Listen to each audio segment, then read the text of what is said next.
Hey everyone, I'm Megyn Kelly. Welcome to the Megyn Kelly Show. It's the story that everyone's talking about. I mean, everyone. Elon Musk versus Donald Trump. Let me give you the background on it, and then I'll give you my take on it. This started when we were on the air yesterday, but it escalated quickly after we said goodbye. President Trump writing on Truth Social that he asked Elon to leave the administration. That's news.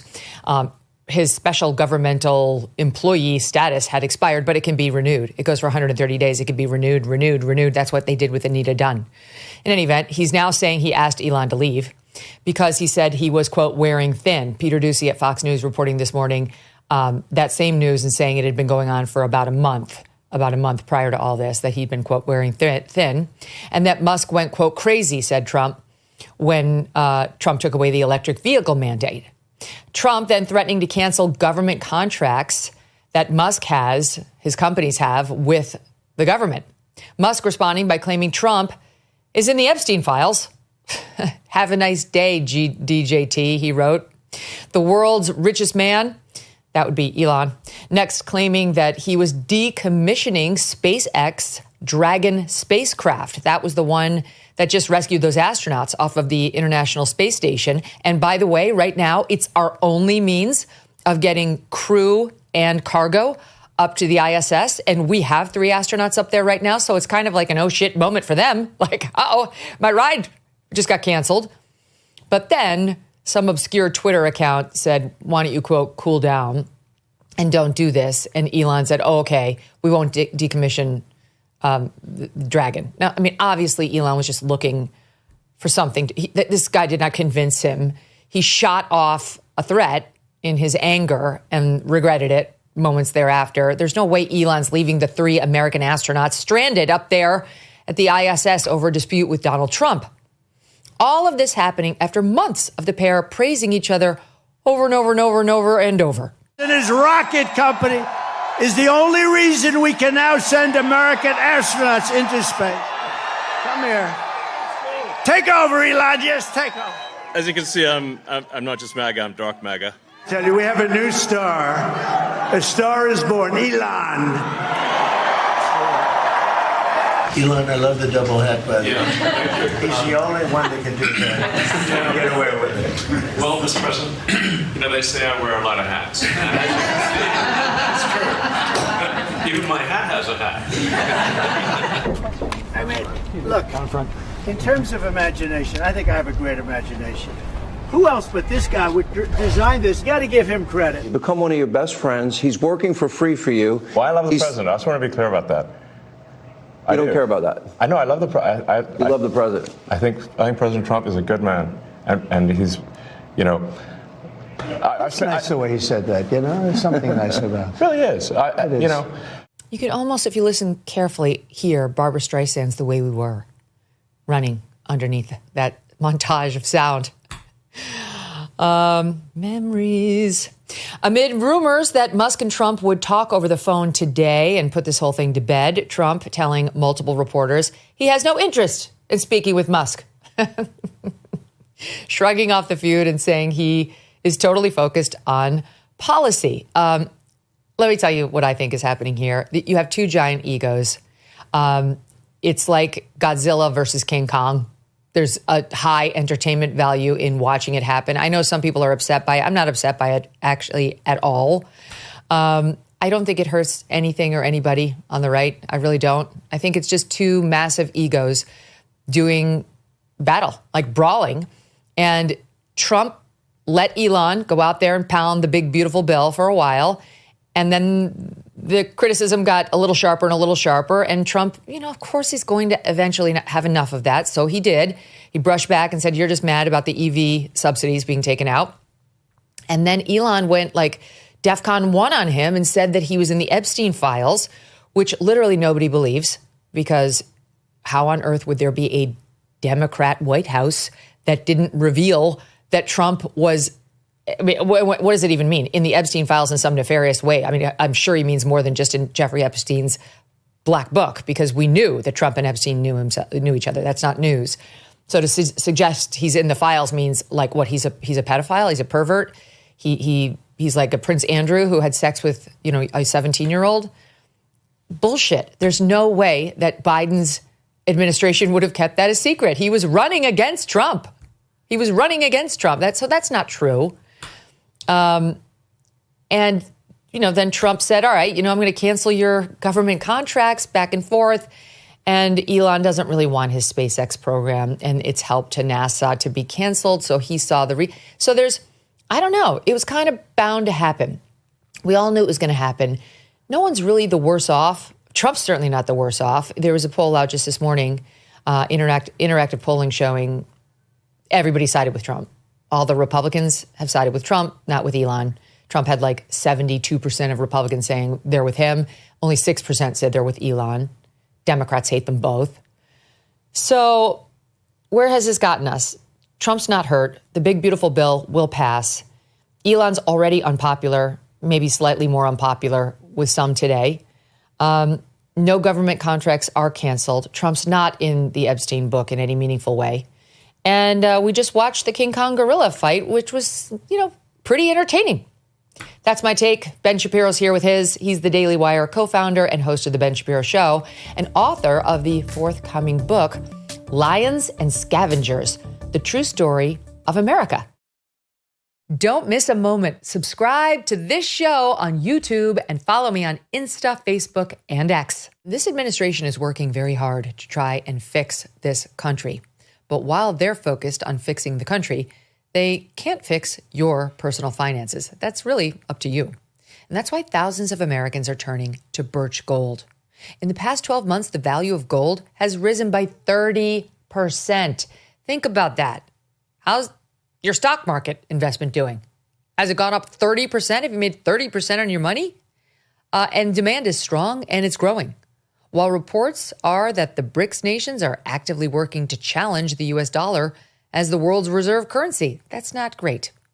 In other uncertain times, gold has offered peace of mind. And in these uncertain times, it does the same. Birch Gold makes it incredibly easy to convert your existing IRA or 401k into a tax-sheltered IRA backed by physical gold. Or if you prefer, you can buy gold to store in your own home safe. Just text MK to the number 989898, and Birch Gold will send you a free info kit on gold. There's no obligation, only useful information. With an A+ rating with the Better Business Bureau and tens of thousands of happy customers, take control of protecting your savings today.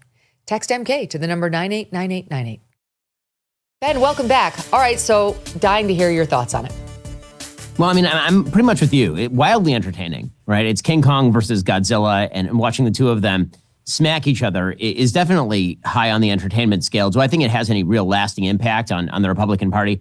Not really. I think that there was always a sort of awkward alliance between the tech bro right and the blue-collar populist right. And I think that this has exposed some of those fissures for sure, because you can see people who are sort of stuck in the middle and feel awkwardly stuck in the middle of that. Do they side with Elon or do they side with Trump? Who's this influencer going to side with? And so there's a lot of sort of Entertainment Weekly drama happening in the political sphere, and that's entertaining. But as far as sort of the broader coalitional point, is the big, beautiful bill going to pass? The answer is yes. Is SpaceX going to stop providing services to the United States government? The answer is no. There is no substitute for SpaceX for the United States government. Blue Origin isn't ready. There's no real alternative. So with all of that said, how does this shake out? It might shake out in terms of kind of the personalities at play, that if Elon is outside the administration sounding off on particular policy matters, President Trump goes by his gut, and he also tends to be quite reactive. So if Elon, for example, comes out in favor of one particular policy, you could see the president sort of come out in reverse of that policy just to spite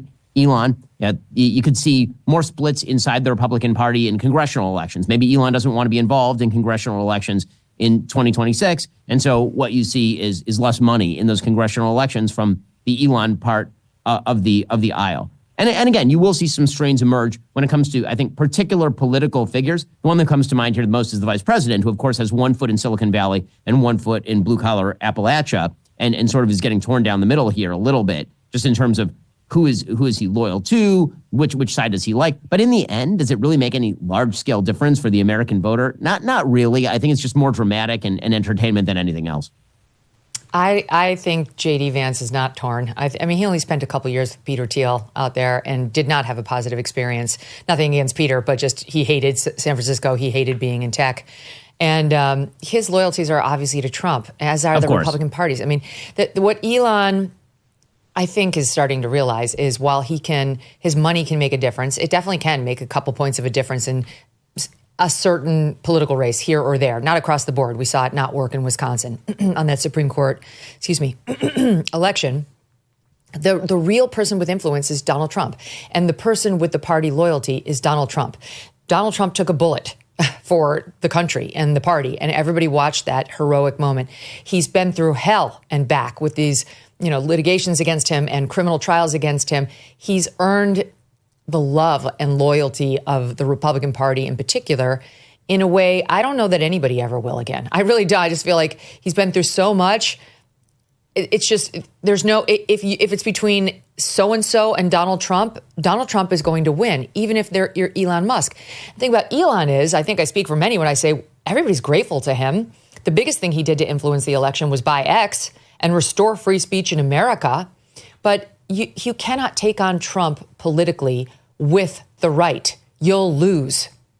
Well, I mean, I think that's true. I do think that there's one other thing that Elon did that's sort of fascinating, and that is he did, in fact, open Silicon Valley to the idea of publicly expressing support for Trump. And that was not a minor thing in terms of sort of the overall cultural acceptance of President Trump. So what Elon did by being a major tech figure and saying, I'm not only supporting President Trump, I'm going to go campaign for President Trump. And then suddenly you have Zuckerberg saying, that's a brave guy, President Trump, after the Butler attempted assassination. And suddenly you have Sundar Pichai over at the inauguration. The sort of opening up of the tech universe to the Trump universe has had some pretty impressive effects inside the Republican Party. But it also, as I say, opened up a bunch of fissures over everything from sort of free trade and tariffs, where tech bros are not in favor of tariffs. They're much more in favor of free trade. President Trump obviously is much more in favor of tariffs. And that tension has been playing itself out inside the administration to issues regarding crypto, technological development, AI. All of that sort of stuff is a sort of complicated mix for sure. And Elon brought something to the table beyond his money, I think. And that was, again, this image of this guy who was, for a long time, the coolest person in America. I mean, the SpaceX guy, Tesla guy, innovator, bringing that to the table of a Republican Party that might have been perceived 3 or 4 years ago as a slightly older, more rural party. And so I do think that he brought that to the table. And if that starts to fray, you could see a change in the coalition. Let's put it that way. For President Trump, I don't think it makes much of a difference. For the future of the Republican Party, I think this was always going to happen, because when you have a coalition that is formed against the dominant party, which is what happened in 2024, the Democrats were dominant, Republicans were not dominant. Republicans and sort of allied parties put together a workable coalition against the Democrats, but then you get into power and you have to govern.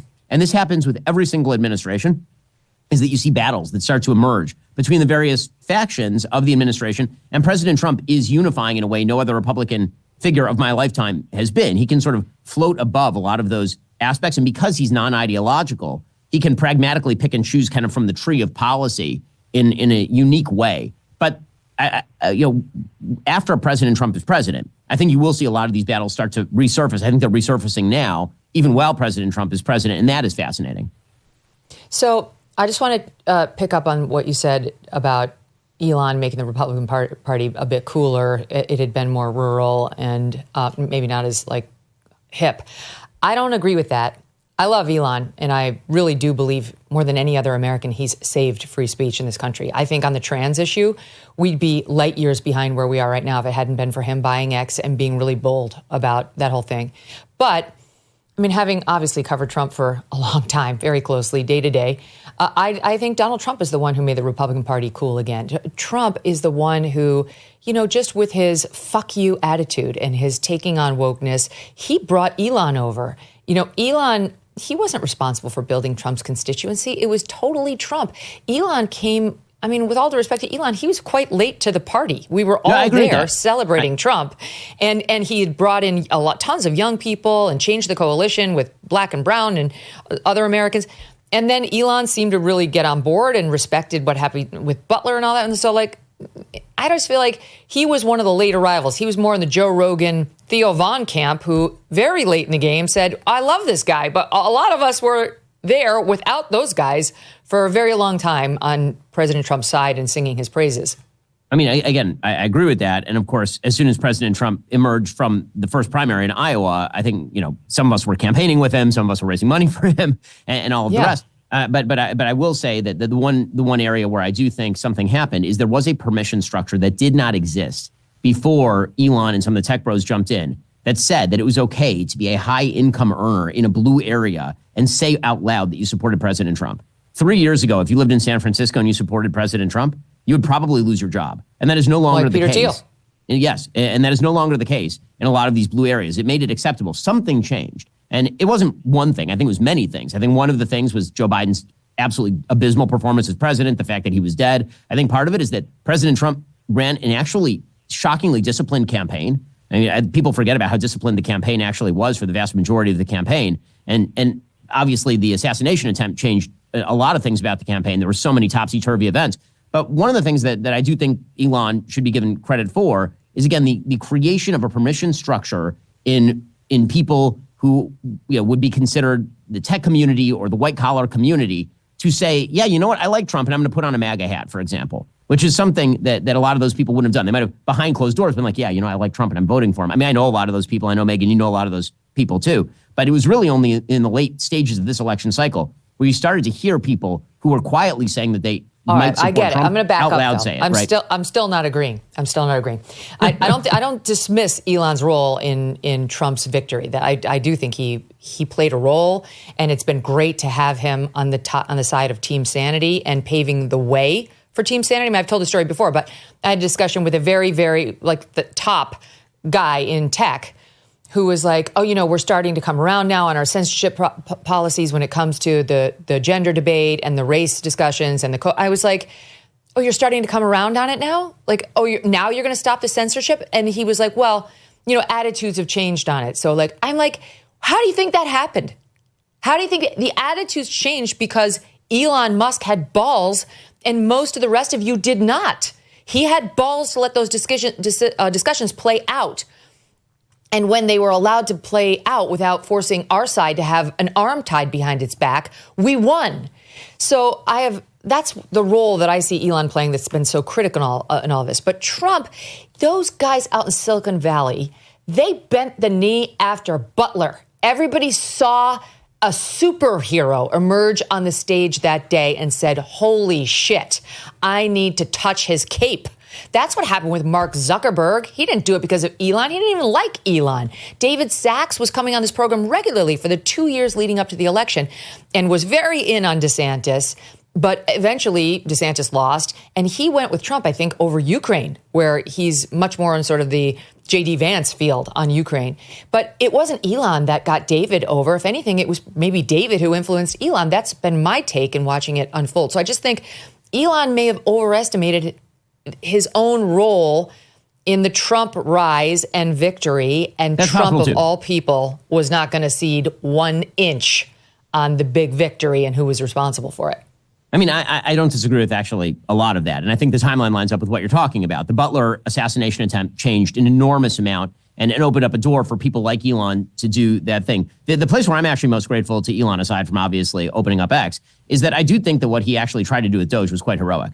To actually give up your life running some of the biggest companies on planet Earth and to take billions of dollars in hit in terms of market cap in order to come in and try to cut the government. Now, again, I think there was something naive and ideological about it that I find actually kind of charming because government just doesn't change that quickly. You can't shift whatever the United States government is, a giant cruiser on a dime, the way that Elon was attempting to do. And I think that a lot of the frustrations that he's expressing are frustrations that some of us have been having, with the size and scope of the federal government for legitimately decades. But yeah, again, I think that when I've been breaking it down, I've been trying to break it down politically, business-wise, and then in terms of personality. Obviously, politically, I think you have here a battle between somebody who is extremely ideological and almost naive in his ideological commitment to cutting government versus the pragmatism of President Trump. And obviously, ideologically, I agree with Elon, but when it comes to what actually can get passed and what can be done, President Trump is just correct about that with the big, beautiful bill. when it comes and to P.S. Trump has never been the opposite of a spender. He's a spender. He was a spender in his first term, and he's still a spender. He literally, I mean, this is the thing that is driving me crazy about some of the people who are real fiscal hawks. I'm a fiscal hawk, but President Trump won in 2016 in part because in the primaries, he literally said he would not touch the entitlement programs. So people who are now frustrated he won't touch the entitlement programs, he rejected the Tea Party message in 2016 Trump and is in more 2020 akin to and in the 2024. you get a car and you get a car and you get a 100%. car philosophy of government. That's just true. That's why a lot of folks in like the more traditional lane of conservatism didn't want Trump as the nominee. They got him anyway, and they decided it was worth it over a Kamala Harris, obviously. But yeah, he's not going to be the person to keep the purse super tight like Elon and some others would like. Right, exactly. So that battle is playing itself out. And that's a normal battle. That's the same battle as the battle between Rand Paul, for example, and the president over the big, beautiful bill. Where it comes to the personality stuff, this is the sort of stuff where you have two gigantic personalities. I mean, you know both of them. I know both of them. Neither of these guys is a small ego. Neither of them takes insults particularly easily. They don't really like it very much. The president is a pretty forgiving guy. I mean, there are a lot of people around him who have really gone after him over the course of his career, and he's surrounded by them. I mean, J.D. Vance called him Hitler in 2016. Now he's the vice president. Marco Rubio ran against him in 2016. Now he's the secretary of state. You and the president have had some run-ins. I've had, and the president is okay with all of that. So, but with that said, in the moment, there is never going to be an insult that passes that he does not slap back at. That's just not how he operates. And Elon is very much the same way. And so the two of them going at each other this way, again, I think it would have been shocking if that had not happened at any point here. The thing that set it off is really the question. What actually set this thing off? And I don't think it was the big, beautiful bill. I think the thing that actually set this off... The NASA guy? I think it was the NASA guy. I think the firing of Jared Isaacman at NASA was the thing that really set that off. And that is a tactical mistake by the Office of Personnel Management. It really is. I mean, like the idea that... They tried to Isaacman, needle. Just set it up for the audience because we haven't talked about it yet. Sure. So Jared Isaacman is a billionaire space entrepreneur who was nominated for the NASA administrator while Elon was in the administration. And he's a very close friend of Elon. And Elon, obviously, if I'm gonna decide who I want picking the NASA administrator, Elon actually is the person I'm going to ask. He's legitimately... Yeah, he's got some expertise there. Yes, I mean, he's the person who knows what he's doing. And Isaacman, last week, right after Elon left the administration and had started fighting with the president over the big, beautiful bill, right after that, Isaacman, his nomination was withdrawn by President Trump, presumably at the behest of the Office of Personnel Management, which I believe is run by Sergio Gore. And the sort of idea that was put forth was that Isaacman had to be withdrawn because he had Democratic donations. Now, first of all, that would have been super easy for them to figure out when he was first nominated, right? He was nominated weeks in advance. It wasn't as though this happened within 24 hours. They knew that all along. What that really was a way of needling Elon and kind of slapping Elon like he's out the door and he's mouthing off. And so we're going to take your friend and we're going to throw him out of a third-story window. And I think Elon reacted very strongly to that. And that I get. I don't agree with the way that Elon went about his sort of revenge tour against the president. And I disagree again with like the Epstein thing, as you say, is pretty ridiculous. I mean, first of all, the idea that Democrats who had access to all the Epstein files would have sat on information that Donald Trump was pedophilically assaulting children on Epstein Island. Can you imagine? Like Joe Biden is sitting there, he's got that info and they don't release it. Yeah, no way in hell. Somehow President Trump's IRS records are out there. I mean, it's an absurdity. But with that said, the sort of pettiness of that, of getting rid of Isaacman, who appeared to be at least a competent NASA administrator, just to kind of slap it at Elon.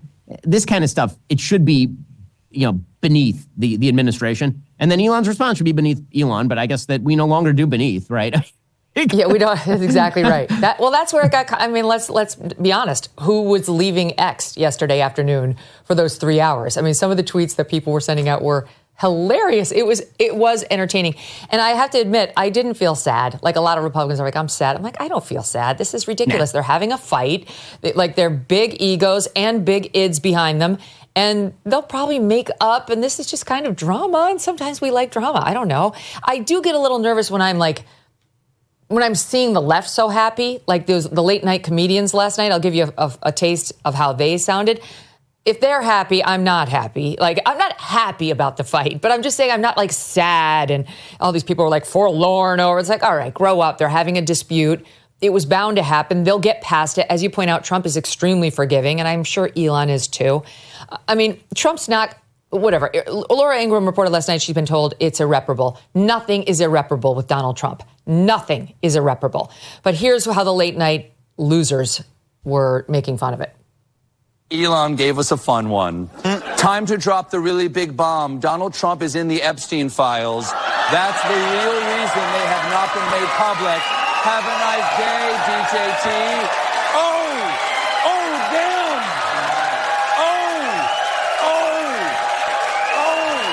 Is this Twitter war a cheesy gordita crunch wrap supreme?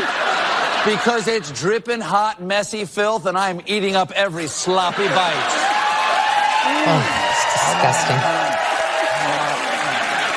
Time to drop the really big bomb. Donald Trump is in the Epstein files. That is the real reason they've not been made public. Have a nice day, DJT.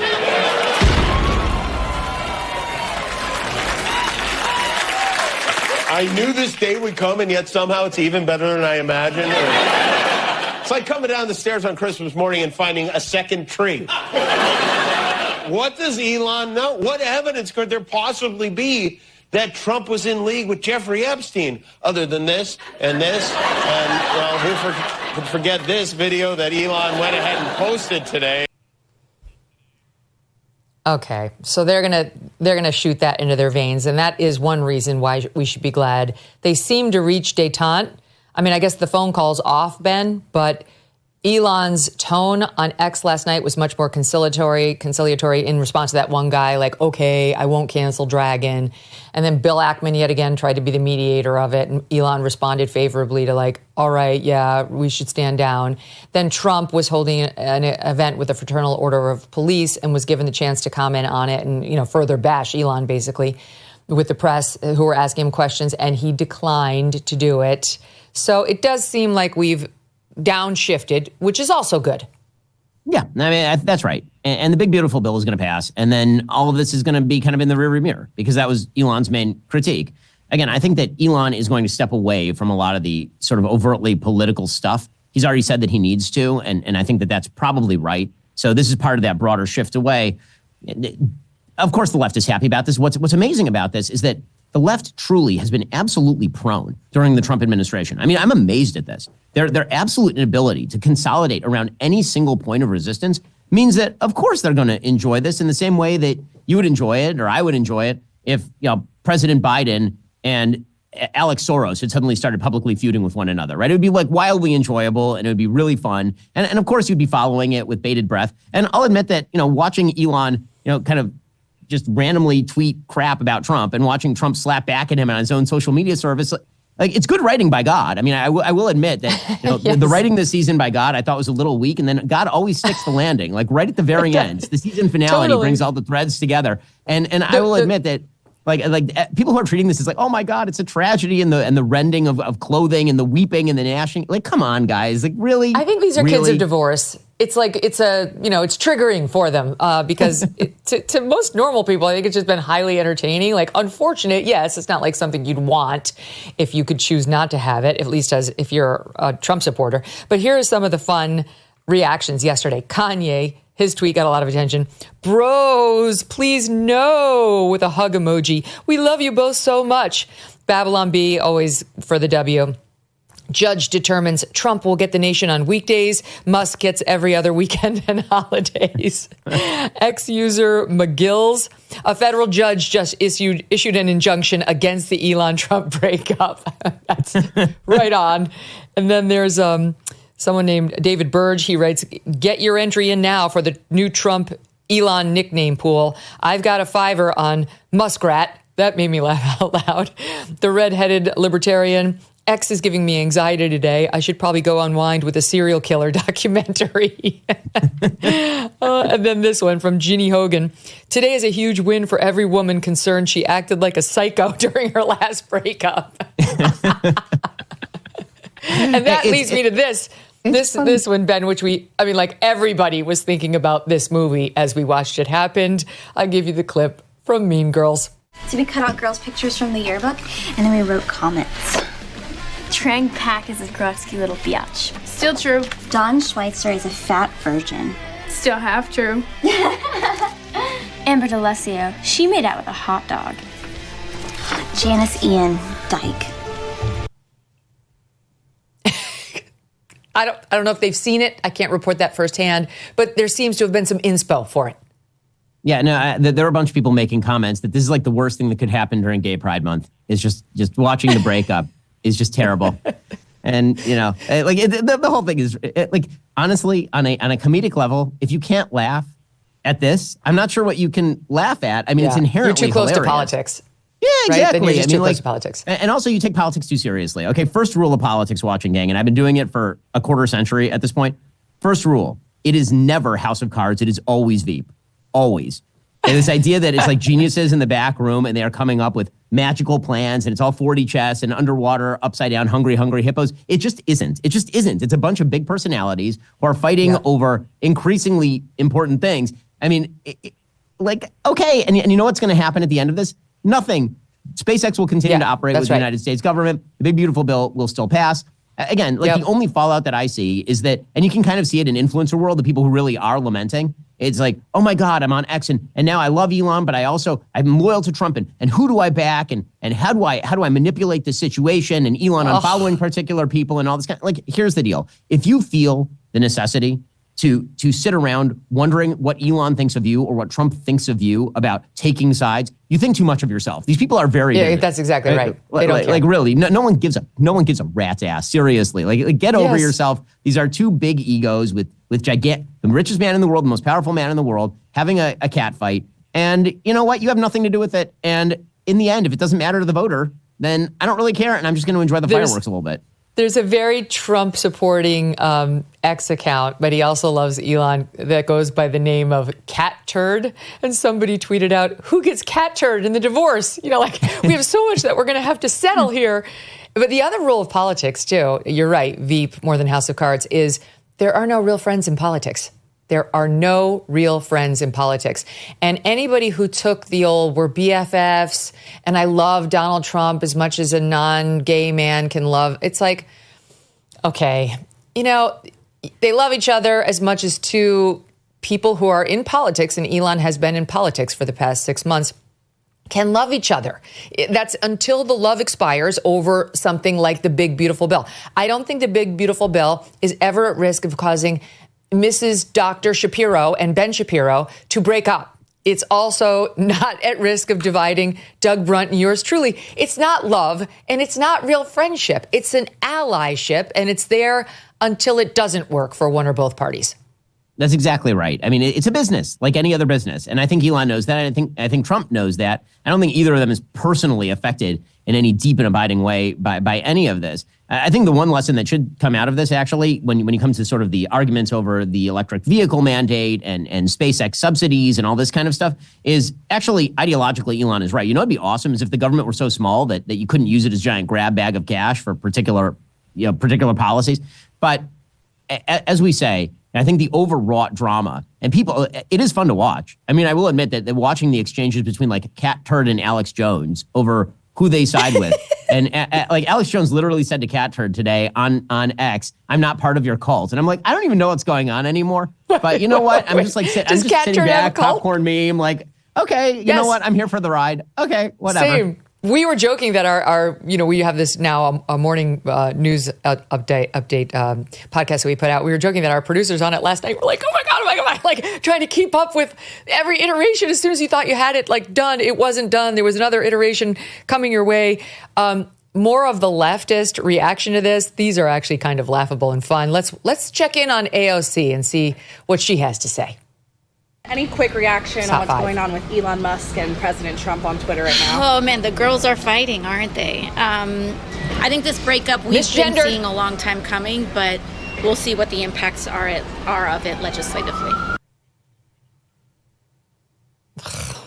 Okay. You're so cool referring to them as the girls. She's above it all, Ben. That's what she's trying to telegraph. You see, she's the adult in the room, the one out there who does a preacher accent. And she leans into her fake Latina accent. And she's the adult in the room.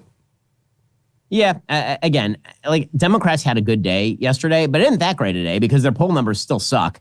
And Donald Trump's poll numbers are stronger than they've been actually for weeks at this point. And so if the best they can do is just enjoy the fireworks the same way you and I are enjoying the fireworks, that doesn't win them any additional votes. It's not as though anyone is going to vote against Republicans because Donald Trump and Elon Musk are having a fight, or vote in favor of AOC because there's some drama happening in the White House. That's not the way any of this works. That's right. Or vote down the BBB.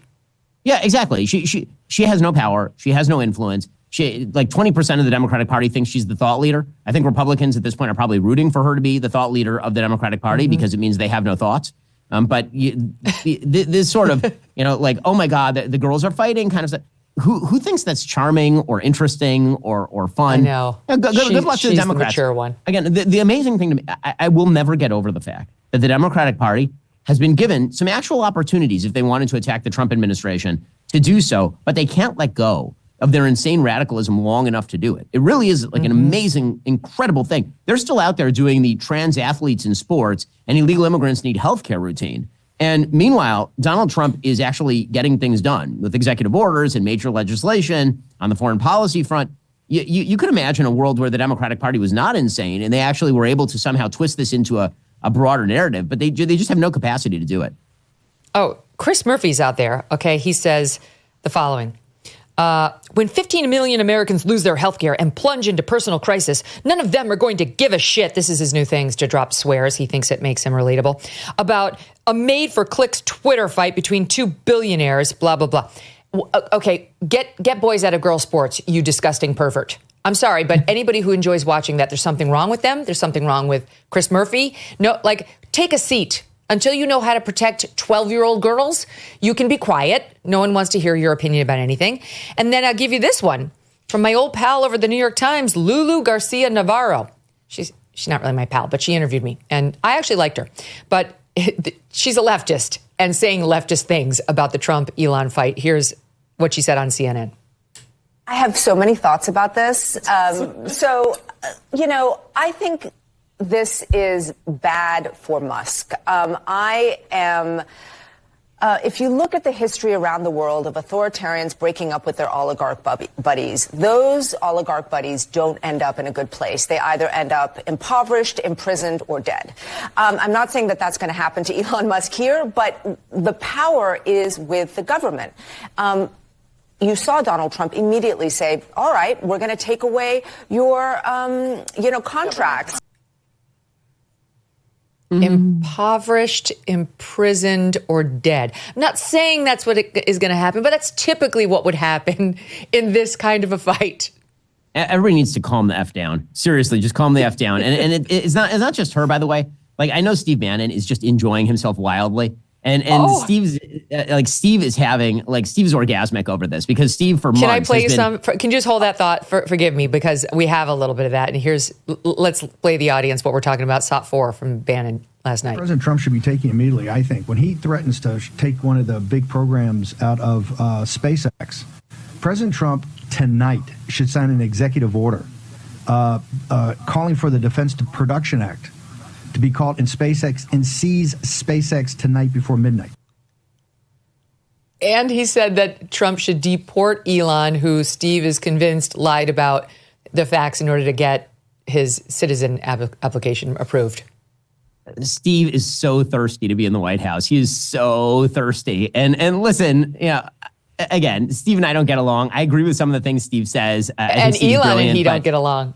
Oh, well, he hates Elon. I mean, like, really hates Elon. He hates Elon. Hates him. And so from the day that Elon had influence with Trump, he's been waiting for this moment to kind of insert himself back into the narrative. But I love that the way that Steve does that is always by taking the most outrageous possible position. We should put him in jail, and then we should slate him for execution the next morning by firing his company. We should nationalize all of SpaceX and Tesla just for good measure, just to F with him. We should take X and we should reverse merge it into Truth Social. Come on, really, Steve, really? Like, okay, I get it. Stop being so thirsty. President Trump will eventually return your phone calls. Like, really, it was fun. All right, so over on Team Sanity, that's AOC. That's what she would tell you the Dems are, or Chris Murphy, that they're now Team Sanity. They're having debates about the immigration problem that include terms like undocumented citizens. Just let that sink in. Undocumented citizens, a term that was actually dropped on CNN last night.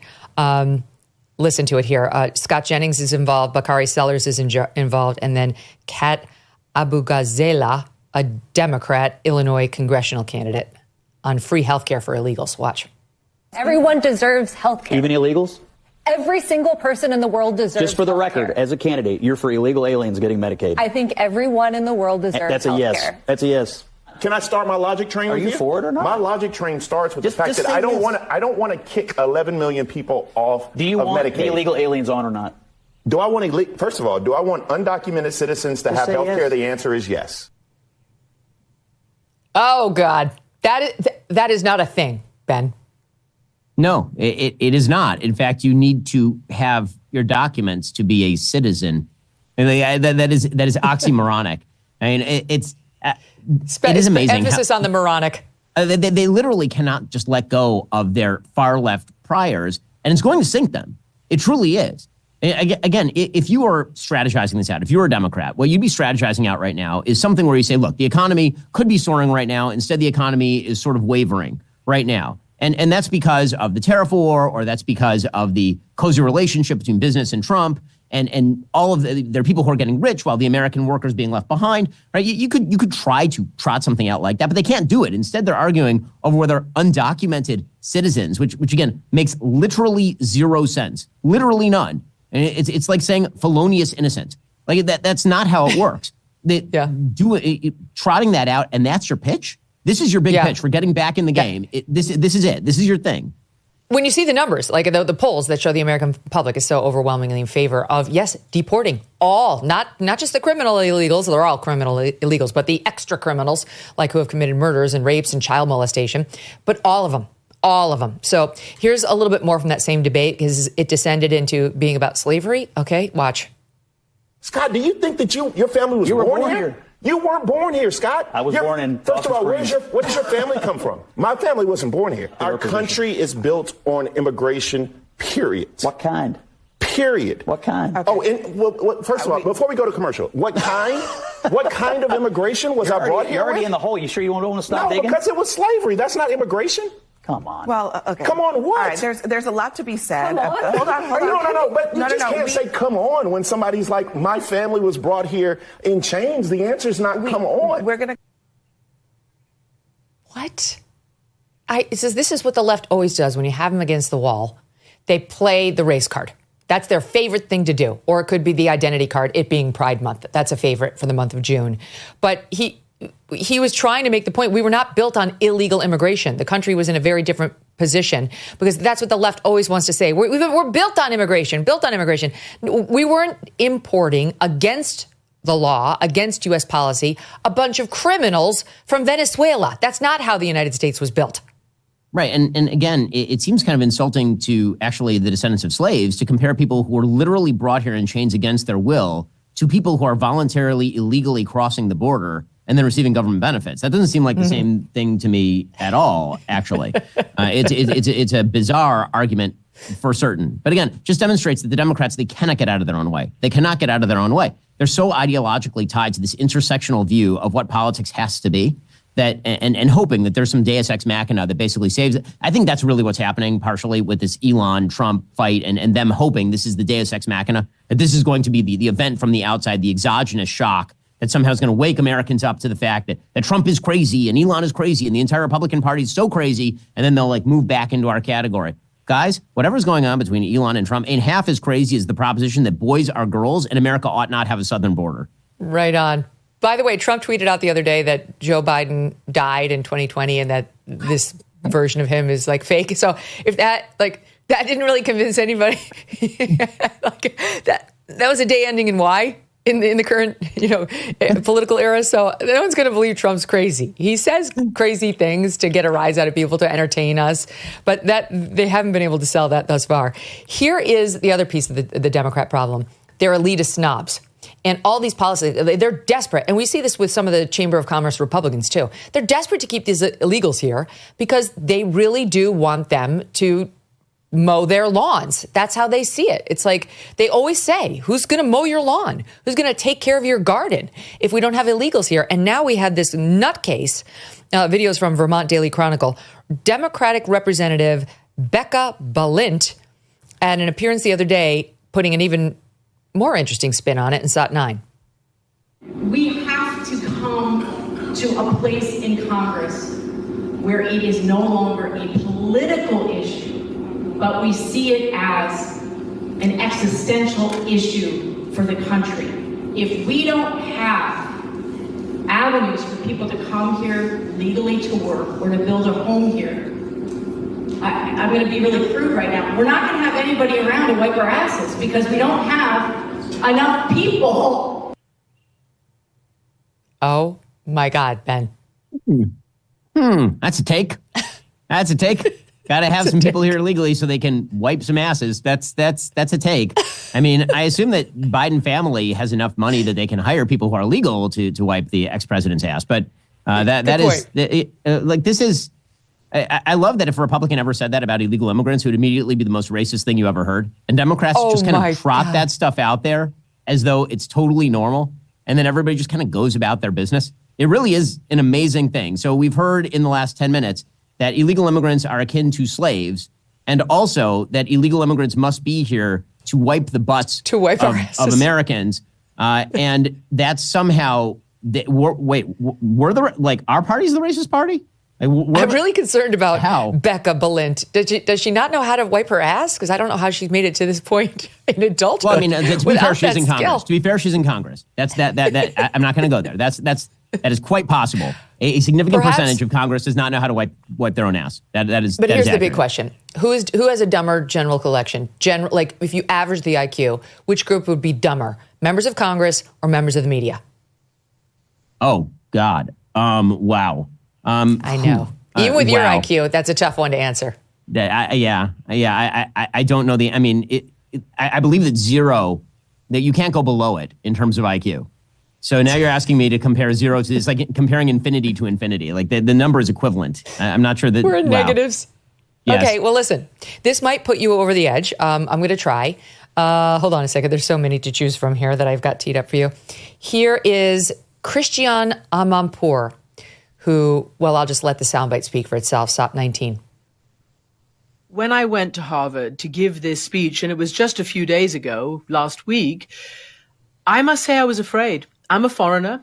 I don't have a green card. I'm not an American citizen. I'm fairly prominent. And I literally prepared to go to America as if I was going to North Korea. I took a burner phone, Jamie. Imagine that. And I was really afraid. I'd even talked to the CNN security person because of this. I've heard that many, including British citizens, have been stopped at the border and questioned for hours and hours and hours. It was scary. Luckily, Jamie, I was welcomed. I mean, the immigration officer at Boston, where I came in, could not have been nicer.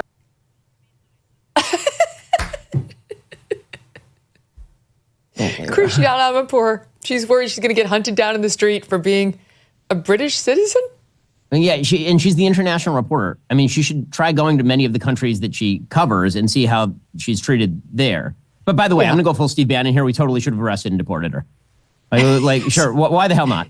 I mean, this he's is the not world wrong we about now everything. live in. He's not wrong about everything. I mean, and by the way, she thought she was going to be treated badly at Harvard. At Harvard? Like, really?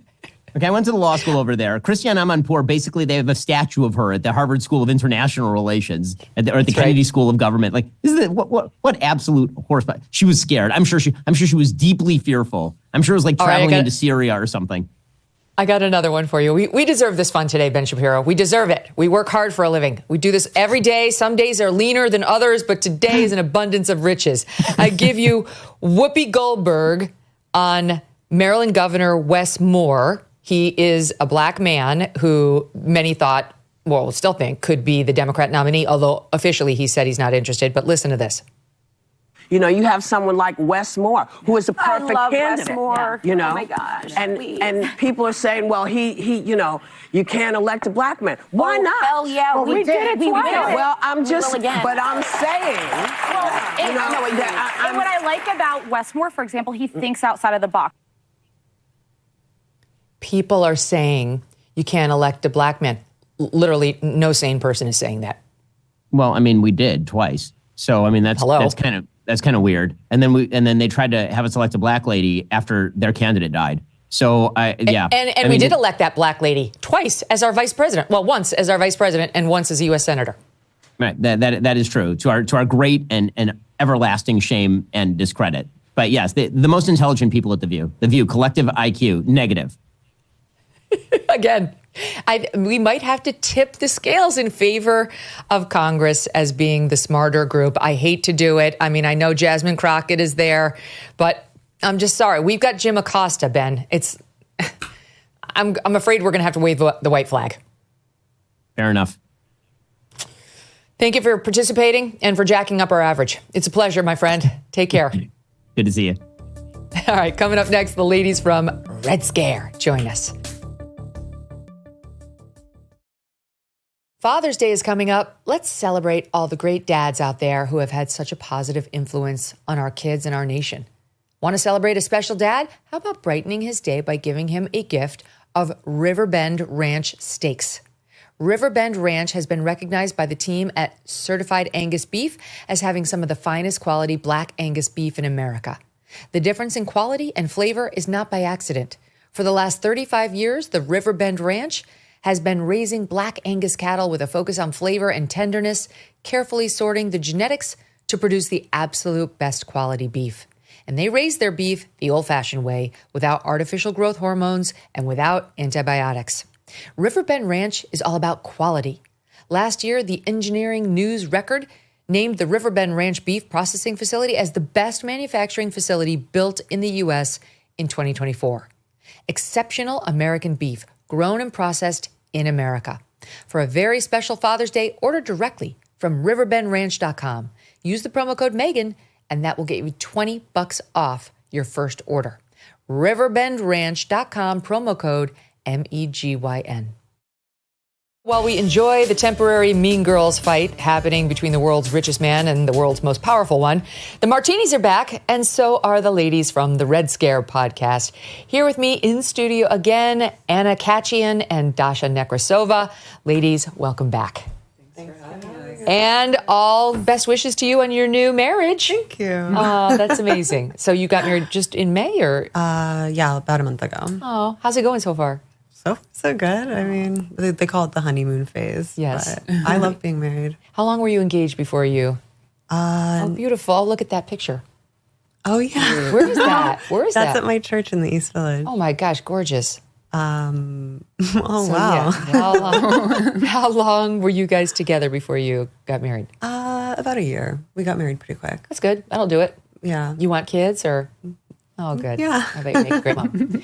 Did you go? Of course. Yes, okay. Yeah. Though our haters were speculating that I didn't because I was absent from the pictures because I was so busy taking pictures of everybody. This is one of my fears as a mother. Can I tell you this? That I'm always taking pictures of my kids and Doug and the moments together that I worry someday they're going to look back and be like, she was never there. What do you mean? Who do you think was holding the camera? Exactly. It's like that footprints thing with the Lord. There, carrying you. Anyway, okay. What do you guys make of the Elon Trump Mean Girls dust up? I was begging and pleading with my friends in the group chat this morning to give me a summary of the bill. The bill sounds good overall. I'm sure with big bills like that, there's always some filler.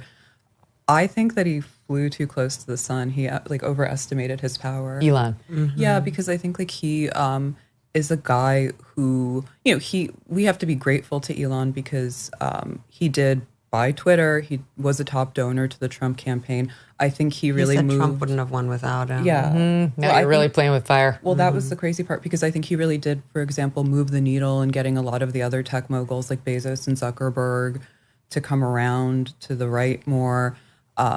But when he's going on the computer and talking about that Trump should exercise a little bit more gratitude, he sounds like an ungrateful immigrant. Right. He said so ungrateful or something. Yeah. Yeah. Which was he seems like a scorned lover. Yeah. You're at risk of seeming like a bitter ex. Yeah. I mean, there's part of me because I have a little bit of a paranoid streak that thinks it's all a little bit of theater and kayfabe, perhaps. What do you mean kayfabe? What is that? Like from wrestling where they are kind of stunting. Okay. But everyone knows that it's fake. Trump's always doing a little bit of that. Yeah. I mean, I don't know if I feel like Elon, he's erratic. Mm-hmm. Very much so. And so I feel like he probably did feel attacked when they yanked his NASA nominee. He didn't like that. He reportedly almost came to blows with Scott Bessent over who was going to head up the IRS. Elon wanted that whistleblower. He's a good man, Gary Shapley, who was one of the ones who blew the whistle on how they were slow rolling the investigation into Hunter Biden, and that the Joe Biden DOJ was not letting him and his team of investigators actually figure out what Hunter did in time for a criminal case to be brought. So he's a heroic man, in my view. And Elon reportedly was behind him as the head of IRS, but Scott Bessent didn't want him. He wanted, as Scott Bessent is at Treasury, obviously the IRS is under his purview ultimately, and he wanted his own guy. And reportedly they almost came to actual blows in the White House, those two.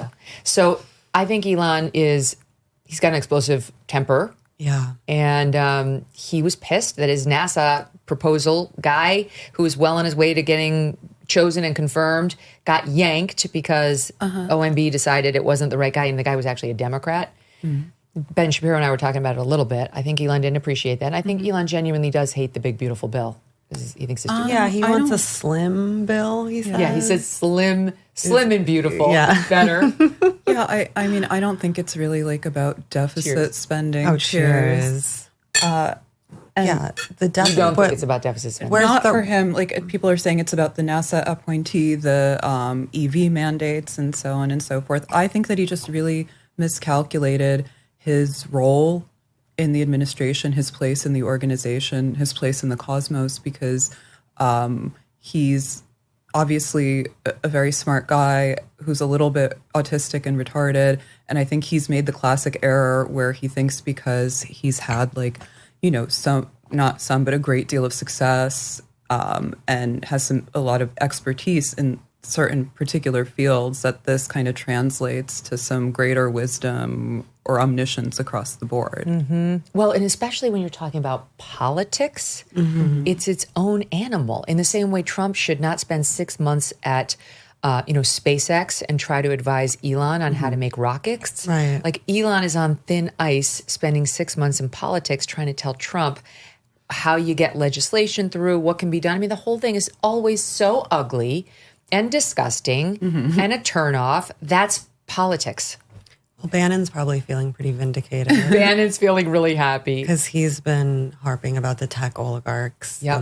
Batya Ungar-Sargon, same. She writes now for the Free Press, but she's a Democrat who's a Trump voter and very focused on the working class. And she's not an Elon fan. There's this guy, Dave Marcus, who used to come on this show, but then he got hired by Fox, so now he can't come on. But he's skeptical about Elon. A lot of guys who are really in touch with the working class, and I would include all three I just said, have been very skeptical of Elon and thinking that this whole thing is about Elon pushing Elon's interest, not this fight, but his whole alliance.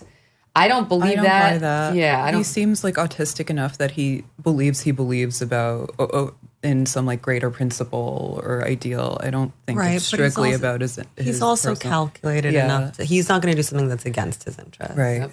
Except for, having this huge crash out about Trump. Well, or getting political in the first place was dangerous just because look what happened at Tesla.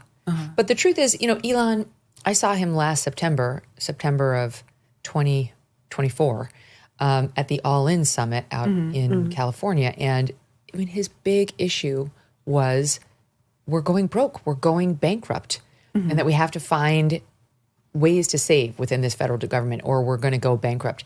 And, the politician attitude is kick the can down the road until we are bankrupt. It's really someone else's problem. It's sustainably unsustainable forever and ever until it's not. And obviously, with this bill, as a friend of mine pointed out, trillions of dollars. Yes, 37 trillion. 10 years, you said? In debt.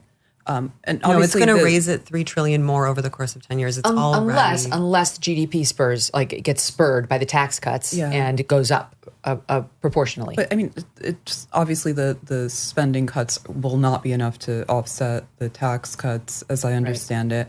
Is this bill getting passed in the first place? It is. Okay. Yep, it's going through. But Trump is banking on what happened in 2017 is Trump lowered that corporate tax rate by double digits. He lowered taxes across the economic spectrum. The poor, who barely pay taxes to begin with, all the way up to the uber wealthy, all got a tax cut. and the economy got chugging. I mean, it was great. Before COVID hit, it was great.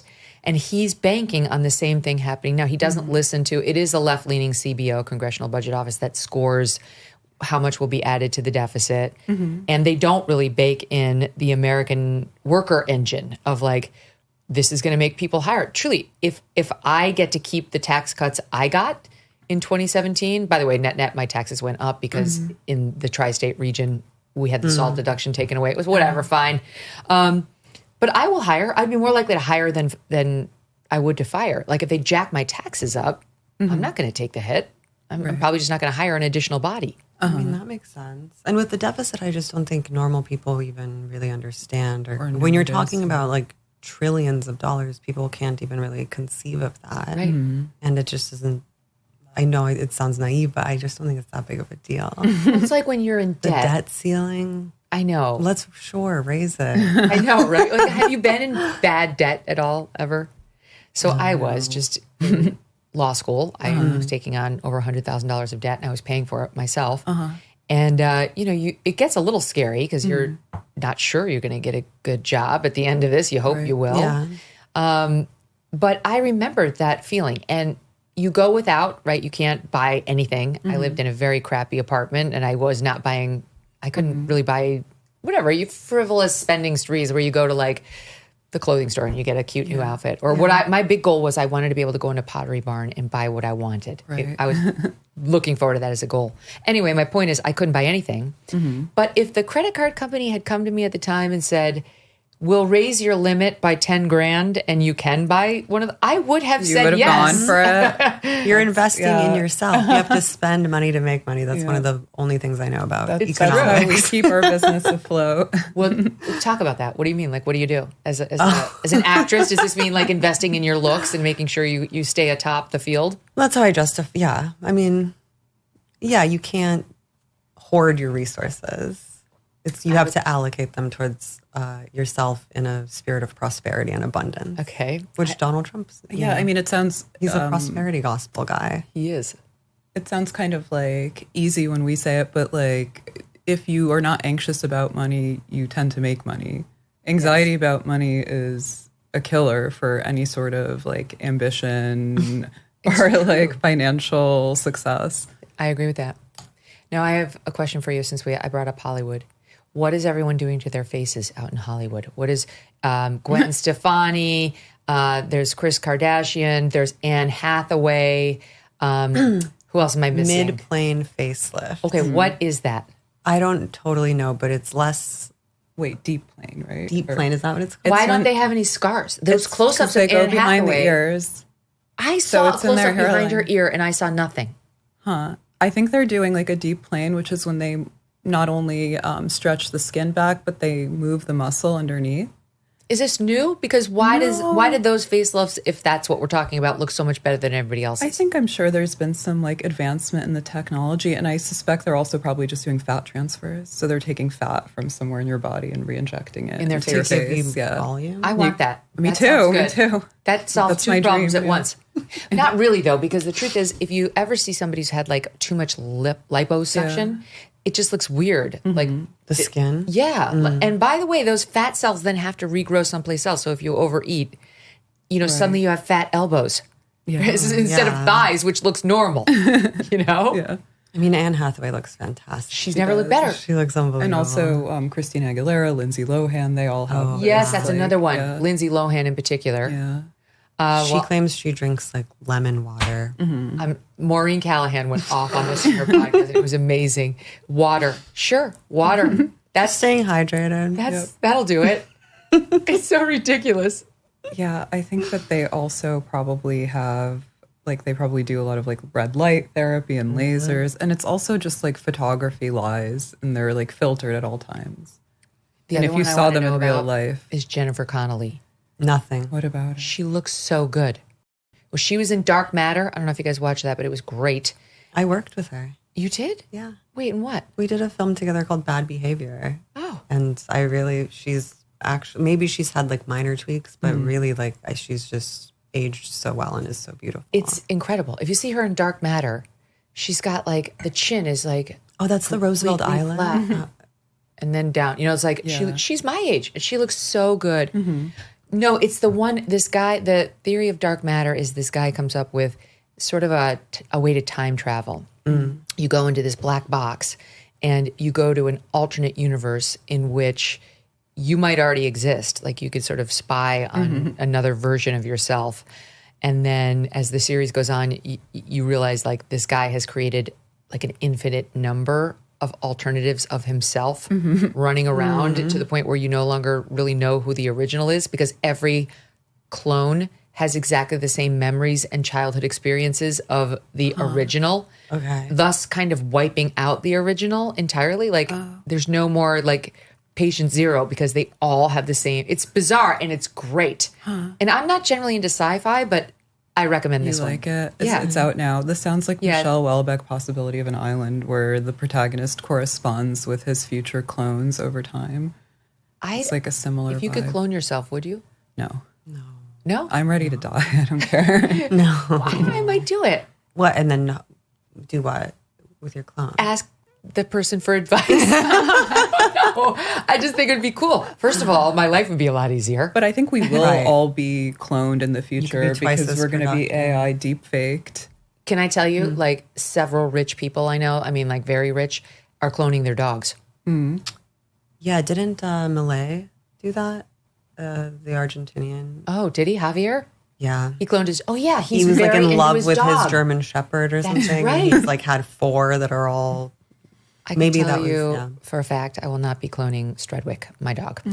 Okay, so back to New York City, where I lived for 17 years. Yes. You live now. I live now, yeah. There's a lunatic running for mayor, and I saw that he got your attention. So he's one of these Democrat socialist types.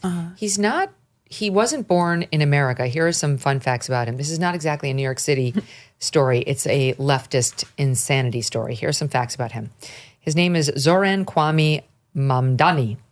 He's a New York State Assembly member. He's running for mayor. He wants to freeze the rent, make buses fast and free, and deliver free universal health care or childcare. It's free. Yeah. Trust me, you won't have to pay a dime. He was born and raised in Uganda. He moved to New York City age 7. He graduated from the New York City public school systems, attended the Bronx High School of Science. He became a naturalized American citizen in 2018. He represents the 36th district in this New York State Assembly, which is an immigrant-heavy slice of Queens, and he wants to be mayor.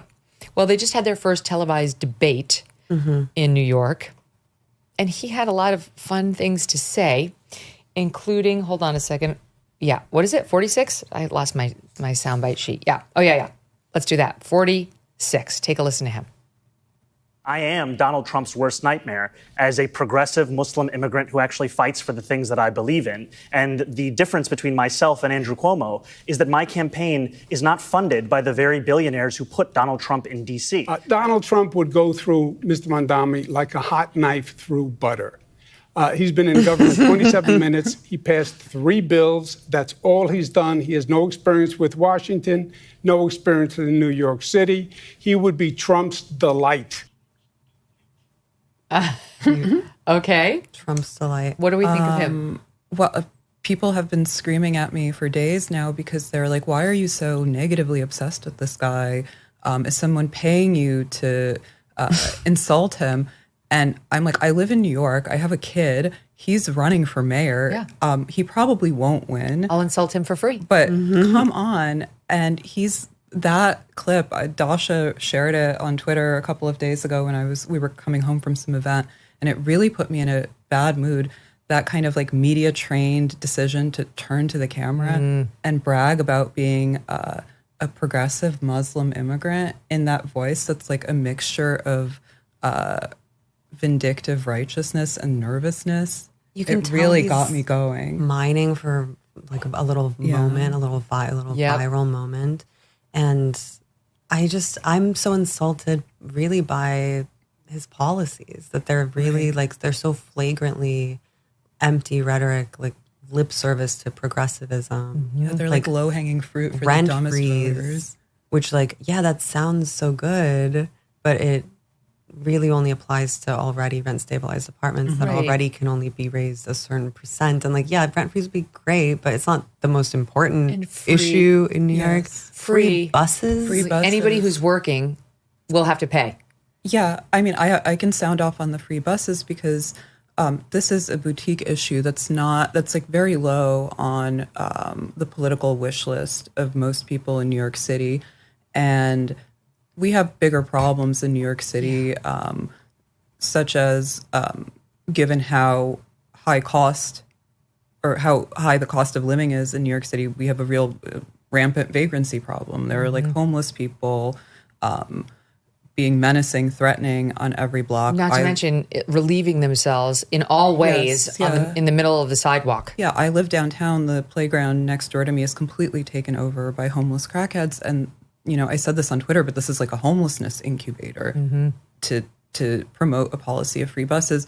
And the bigger issue with that is that these policies are basically designed for people who already live subsidized or free in New York City. They are for the poor and who will be picking up the tab for this. He's like a Brandon Johnson. He's like a Chicago mayor for New York. He wants to do to us what's happened there. Here's another piece from him. It's a campaign ad in SOP 48. I'm Assemblyman Zahran Mamdani, and I'm running for mayor to freeze the rent for every rent-stabilized tenant. Wait, you're gonna freeze my rent? Yes. Did I hear rent freeze? Yes, this guy's gonna freeze the rent. No hike? None. This guy's gonna freeze the rent. It's true. As your next mayor, I will freeze your rent. Paid for by Zoran for NYC. I mean, I never thought I'd say this, but I'll take Andrew Cuomo. Yeah, or Eric Adams. I'll take anybody Please, over Eric this Adams, guy. Yes, Eric Adams. I'm only joking, by the way. Don't vote for Andrew Cuomo. Yeah. Vote for Eric Adams. He's the best option there is. Well, he's But running this as guy, an independent.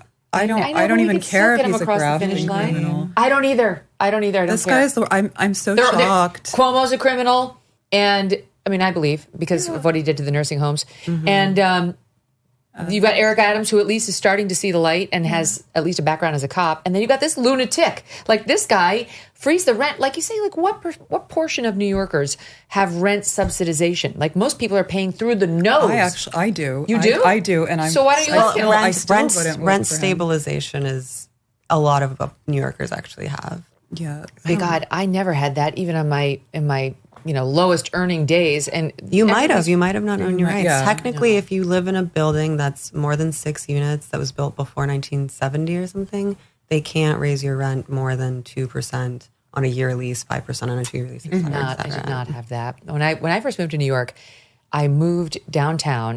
This is 1997. Okay, I was a very young lawyer, and I moved to New York, and this is. I used to go hang out in the World Trade Center and get my coffee and read the paper over there. That's how long ago this was. And I was right next to Trinity Church, which is where Alexander Hamilton is buried. And it was down in the financial district, which now has had some more development, but at the time was absolutely barren, just complete concrete jungle. I'll never forget moving in there because it was so stark and not warm, just cold, white concrete everywhere. And I was 26, and I had one of those moments that you have in life where my phone wasn't on, my electricity wasn't on, nothing worked yet. Like, everybody had been supposed to, they were supposed to have arrived that day to turn it all on, and they didn't. So it was dark. I had my boxes, and I had concrete jungle around me. And I walked to a hotel, the Millennium Hotel down there. I'm trying to remember now. And I called my mom on a payphone, okay? Like, cell phones just started around 95. Yeah. And I called my mom crying. Like, I felt so scared and alone. And like, what have I done? I don't know if this is a good idea. And my mom was so great. She said, you need to get some family pictures up. You need to, tomorrow, first thing, figure out where your grocery store is. Figure out where your dry cleaner is. Smart. Like, That's take nice. a walk around the block, familiarize yourself with your new neighborhood, take a deep breath, and welcome to adulthood. Yeah. It was great. It was like, so anyway, I don't know why I'm telling you this story, but that was my life in downtown New York, and it definitely was not rent subsidized. And sadly, after the World Trade Center went down on 9/11, one of the plane's engines was found on top of my old building. That's how close it was. Thank God I had left. I had left in 2000, right before. Wow. So it's like by divine right order. I wasn't down there at the time. Yeah. Were you guys living in New York back then? You were young. No. You were children. We were. I was in high school, and Dasha was probably in elementary school. Yeah. These are the moments. She was in kindergarten. Very long in the tooth. No, but that, like the 9/11 thing too. It's just crazy that New York City experienced 9/11, and now we have this DSA candidate who's like panning to the camera and saying, "I'm a progressive Muslim immigrant." His whole provenance is very sketchy. He's launched this like ostensibly grassroots campaign with his funding that he gets as a secret intelligence asset, I'm sure. His parents, he only became a citizen, as you mentioned, in 2018. Didn't seem to care much about citizenship up until then. His parents are like these kind of global citizen types. His mother is it's a female filmmaker, Friday. She's a famous filmmaker. His father is a academic who has like cushy sinecures at Columbia and the University of Uganda. Naturally. His specialty is Africana studies and colonialism. Of course it is. I think, their attitude, as my friend Ina Stepman pointed out was that I love her. Citizenship is kind of a minor administrative matter, a trifle. And that's kind of the attitude that he held until recently, as she says, up until the point that he decided he wanted a position of power in the United States. Mm-hmm. Does he have a chance? I've been following the polls closely. Well, he has a chance because I've hated on him so much that the leftists are going to come out in droves. So if he wins, my bad. No, he's polling. AOC endorsed him. Yes. That's scary. It's reason enough to vote against him. Well, he's like AOC deja vu. I mean, it takes me back to 2018 when we got in trouble because we were critical of the AOC like campaign ad where she's switching from sneakers to heels on the subway and bragging about being like a barista or a bartender or whatever. And you could tell that it's like totally fake, astroturfed. I really can't believe that anybody is falling for DSA candidates in 2025. I know, neither can I. It's so ridiculous. Especially after all, like the day after 10/7, they were in the middle of Times Square chanting, "It's all Israel's fault." Like, okay, this is kind of the end, I think. They were outside my apartment because I live by the Egyptian embassy. They were writing piss real on the sidewalk. Wow. October 8th. Wow. Ben Shapiro back in here. Yeah. What would he say? I'm sure he would not be a fan of the DSA. I can't believe they still exist. All right, let's shift gears because there's a lot more to go over. John Hamm is resurrecting he's having a renaissance of sorts in his career. Like he kind of went silent after Mad Men for many years. By the way, whatever happened to Matthew Weiner. He was the genius behind Mad Men. Oh, yeah. He wrote it. He was the showrunner, and then he kind of just like went away. He's just counting his money. But that's how John Hamm became famous, Mad Men, and he was brilliant as Don Draper. And now he's back in this Friends and Neighbors. Have you seen it at all? No. All right. Well, we just started watching it, Doug and I. Okay.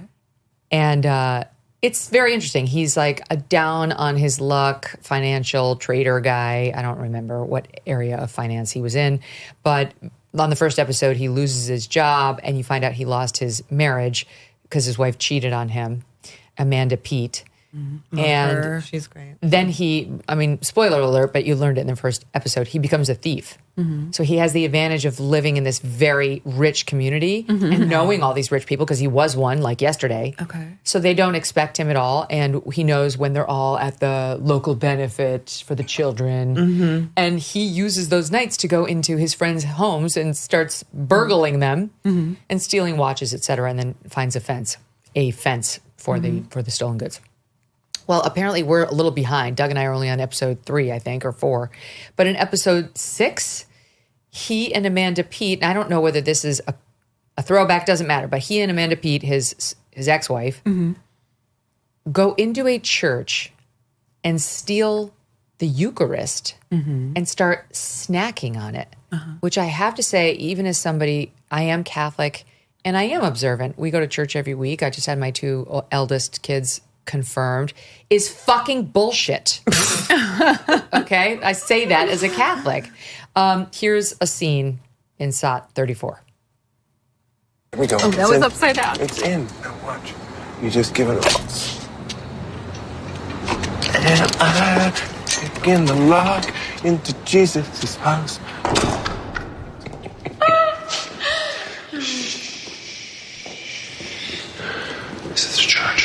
It's a house of worship. You have to be very respectful.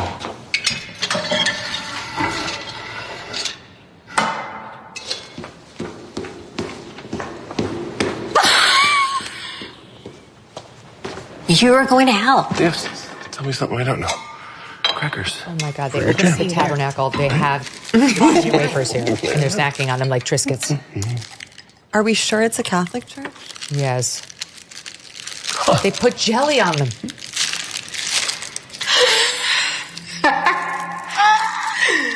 And she's also showing shoulders. No? Yes, the least of their problems. I know. As a non-Catholic, I take offense to that.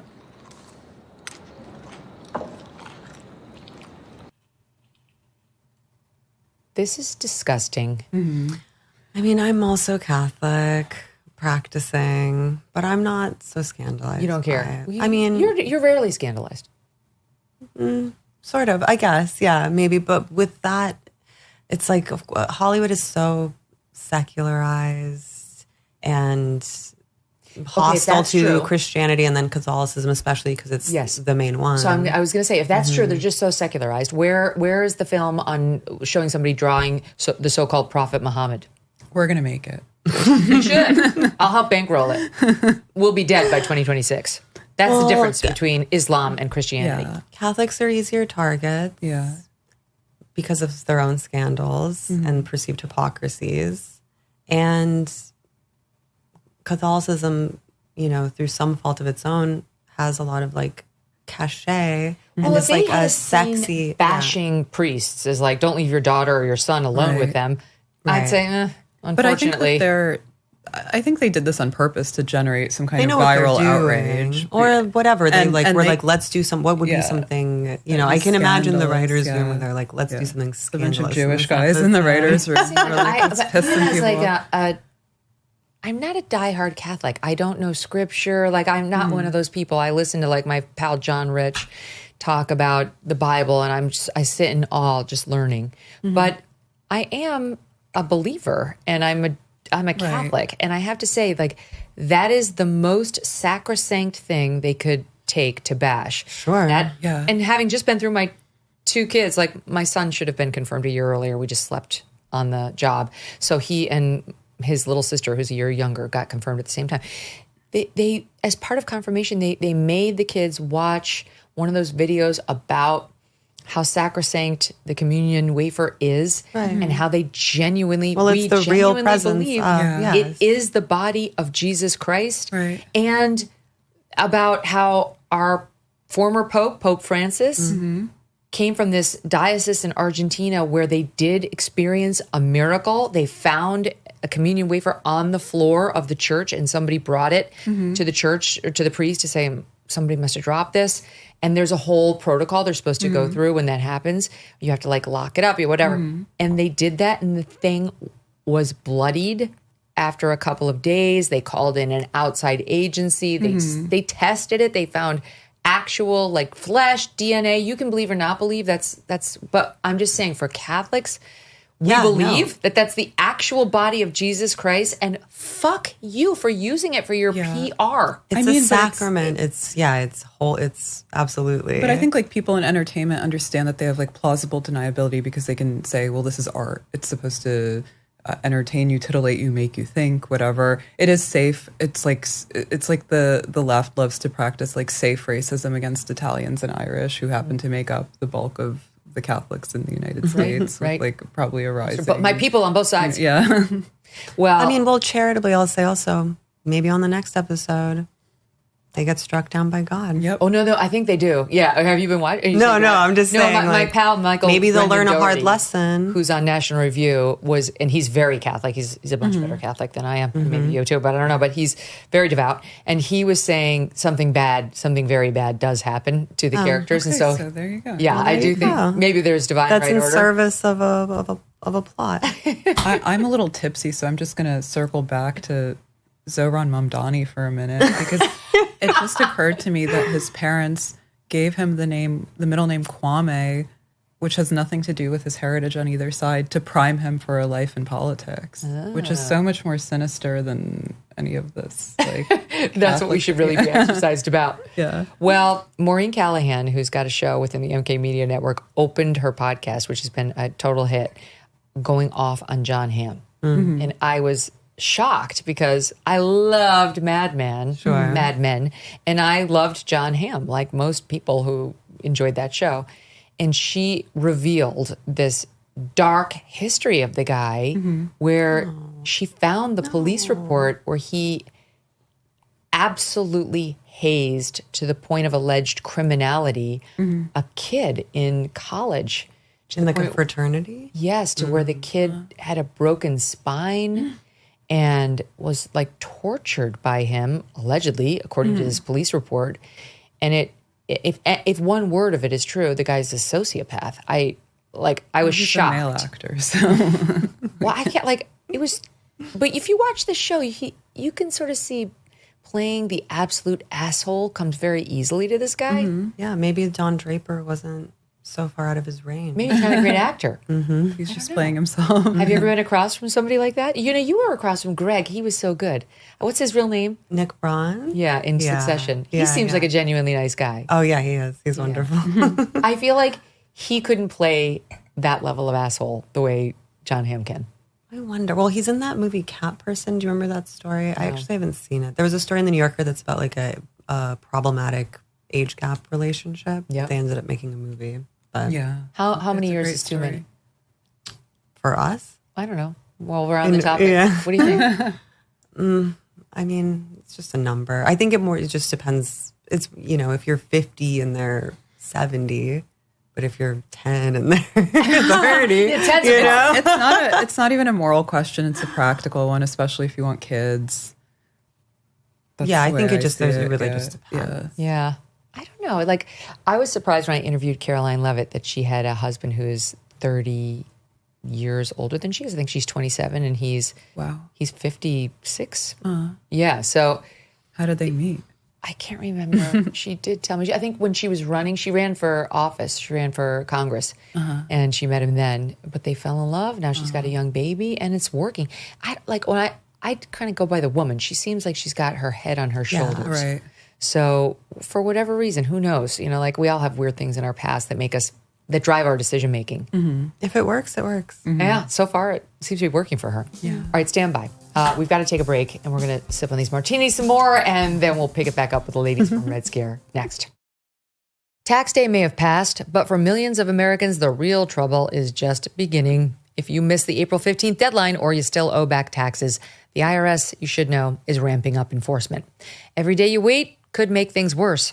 With over 5,000 new tax liens filed daily and tools like property seizures, bank levies, and wage garnishments, the IRS is applying pressure at levels we haven't seen in years.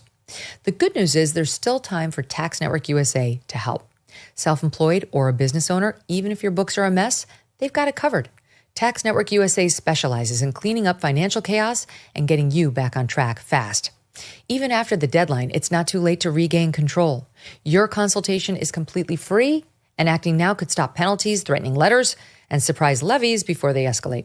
Call 1-800-958-1000 or visit tnusa.com/Megyn. You may have missed that April 15th deadline, but you haven't run out of options. Let Tax Network USA help before the IRS makes the next move. It was not supposed to get this bad. Maybe you were on top of your bills, but then inflation hit. Groceries, gas, everything shot up. Prices are up 26% from just a few years ago. 26. It's not necessarily your fault if you've fallen into debt. Let me share a smarter, faster, far easier way out of it. It's called Done with Debt, and they're not like other debt relief companies. They don't push loans or bankruptcy on you. Done with Debt has legendary negotiators who will go head-to-head with your credit card and loan companies. They have one goal: to drastically reduce or eliminate your debt altogether. They move lightning fast. Most clients see more money in their pocket month one. But a word to the wise: hurry, because some of their debt erasing strategies are time sensitive. Consider talking to a Done with Debt strategist before you make another bill payment. It's free. Visit donewithdebt.com. That's donewithdebt.com. Donewithdebt.com. We've got to talk a minute about Blake Lively and Justin Baldoni. I'm very into this whole lawsuit because it's like completely self-destructive of her. I don't know if she's doing this because she has a self-destructive streak or because she just didn't anticipate the backlash she was going to be getting by making these claims. But they, in my opinion, have fallen apart claim by claim in the months since she made them. I don't know Correct anything me. about this. All this started because she was kind of being a bitch on the promotional tour. Yep. Her public conduct wasn't excellent. Yeah. And so then she tried to deflect by implicating people noticed that she had unfollowed him and that he wasn't in any of the cast pictures. And meanwhile, he's the co-star. I mean, they're equals in this movie. What is the movie? It's about domestic abuse. Okay. And so he's the abuser and she's the abused. Okay, so it's like it ends with life us. imitates art. Well, yeah, that's what she would say. Yeah. But he's the director. And it was his film. he directed it. Yeah, So he's optioned wailing the book. on her in the film. Right. Okay. He optioned the book. He got Blake Lively to star in it. And then things went south when she claimed she'd been Me Too'd on the set and they had to bring in, Josh's dad is going to write a note about that. He doesn't. Hannah just spilled her martini on herself.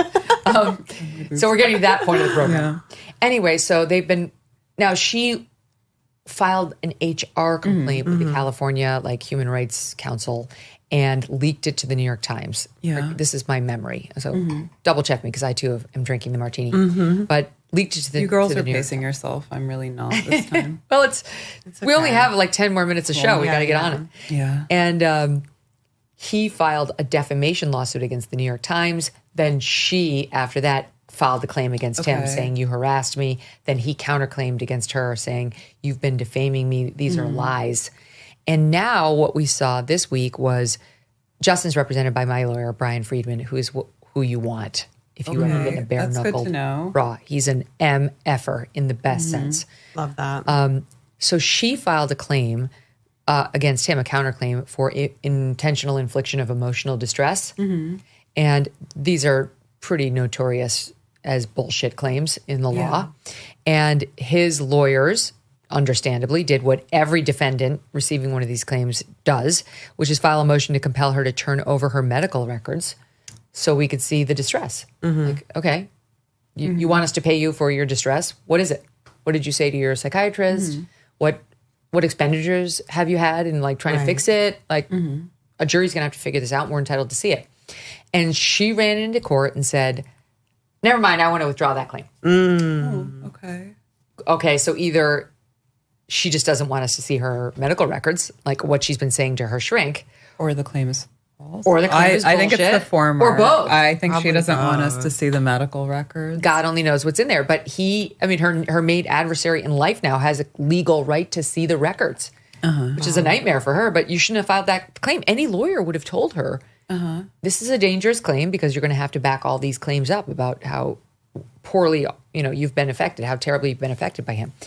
So she goes into the court and says, I want to dismiss those claims without prejudice so that I can refile them all the way up to trial if I decide to. Can you explain that? You're the lawyer. It just means that when you dismiss it without prejudice, you can always refile. There's no downside to you. You pull your claim. It doesn't reflect poorly on you for having done that? Well, it might, but she's basically trying to hedge her bets so that now she could go to a psychiatrist and be like, boo-hoo, okay, here are my records. Right? Between now and next March, which is when the trial's scheduled for, she could spend every day in with this shrink being like, Justin's ruined my life. And then maybe she'd refile and be willing to turn over her records then. I have no idea what's up this woman's sleeve. She's clearly, in my opinion, very devious and not trustworthy. So she asked the court if she could dismiss with prejudice, and the court said no.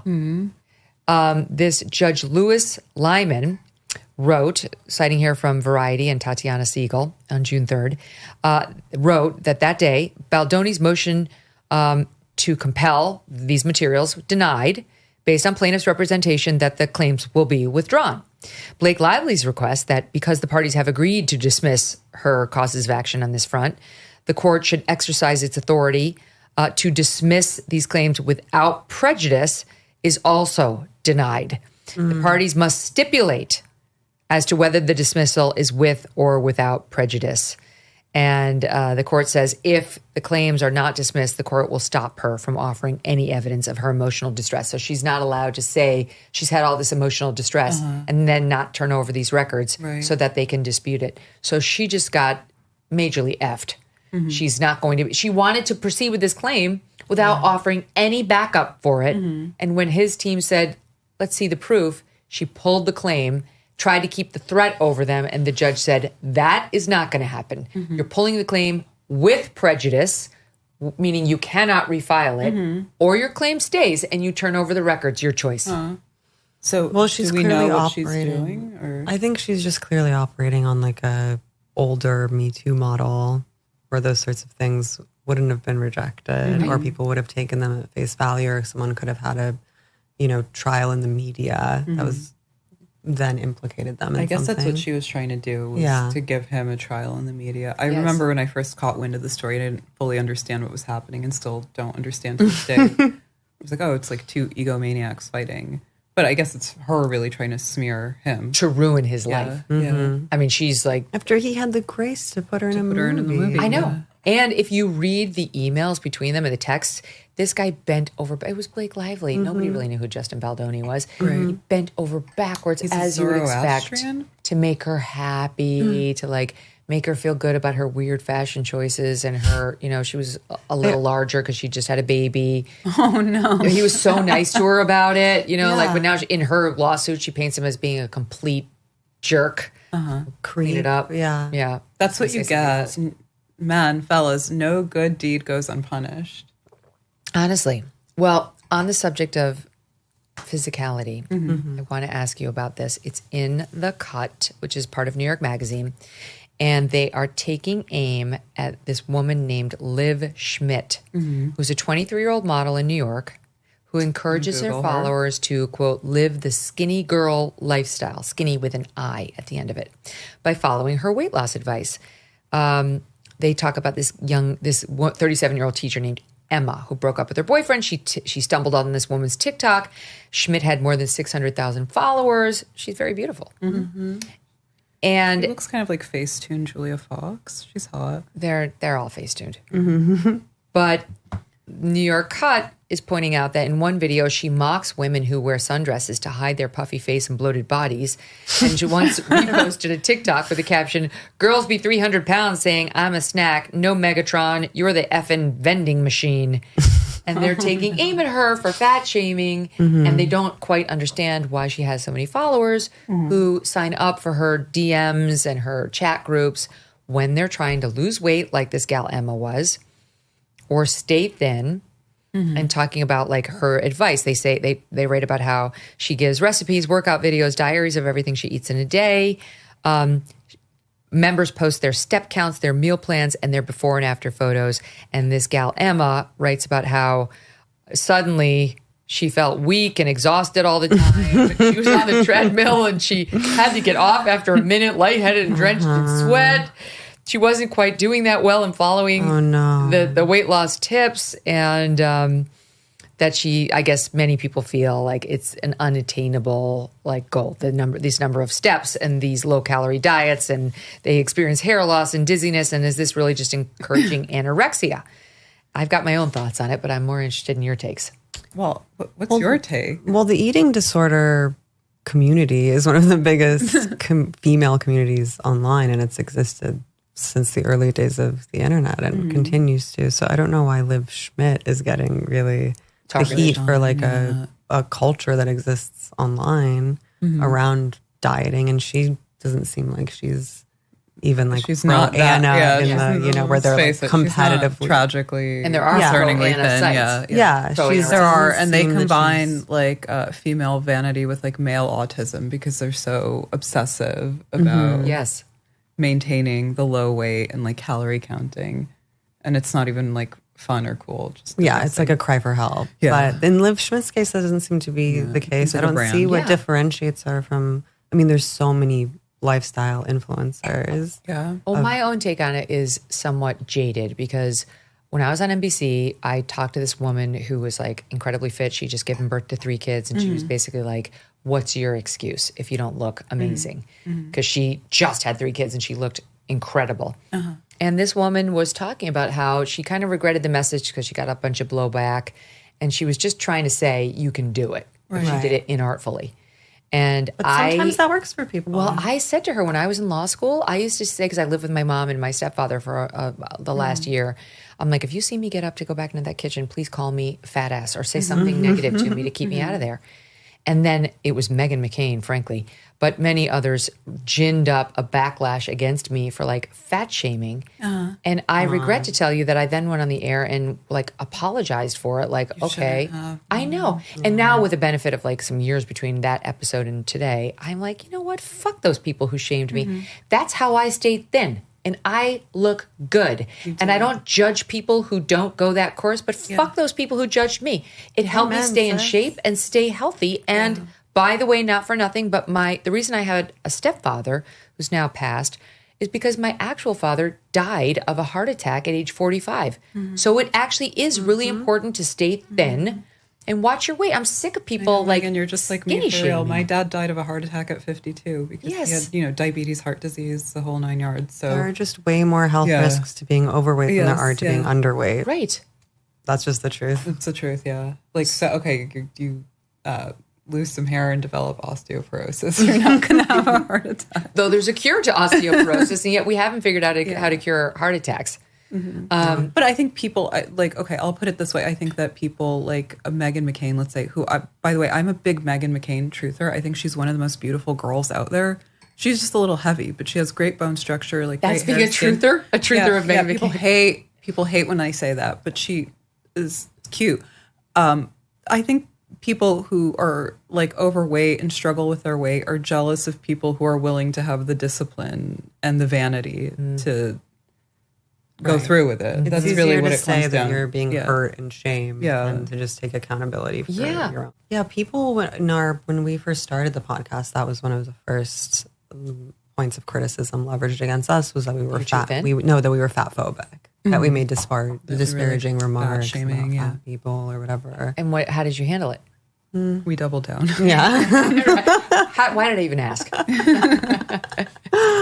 But here's what's so annoying about it. Like, I come from a long line of fat people. My mother loves it when I say this, but I do. My Nana, her mom was obese. Yeah. She lived to 101, by the way. I was just like crazy. My mom was always overweight. She's now on the thinner side, but she's 83. My sister was morbidly obese and had a gastric bypass. Yeah. Wow. So like, I have a long line of heavy people who I love. So you're in kind my of like intimate circle. overcompensating. Well, no. I just feel like I will not be fucking shamed out of my opinion. Obviously, I have nothing against overweight people. You know, they're the people I've loved most in my life. But I also had my dad die very young on me at a young age. I'm like, I'm just not going to let this happen to me. I'm going to make different choices so that I can live.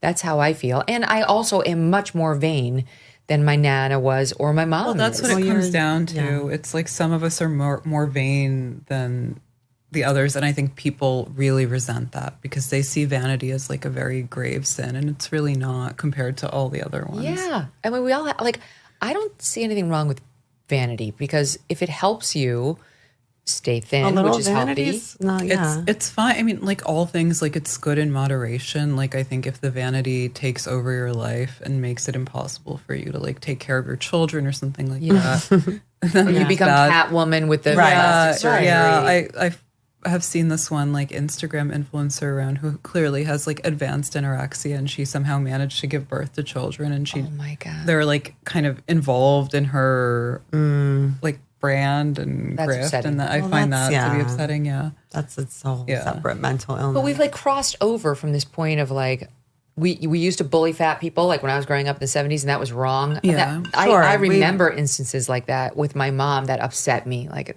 or mean about her, and I hated that. She's such a good, funny, amazing person.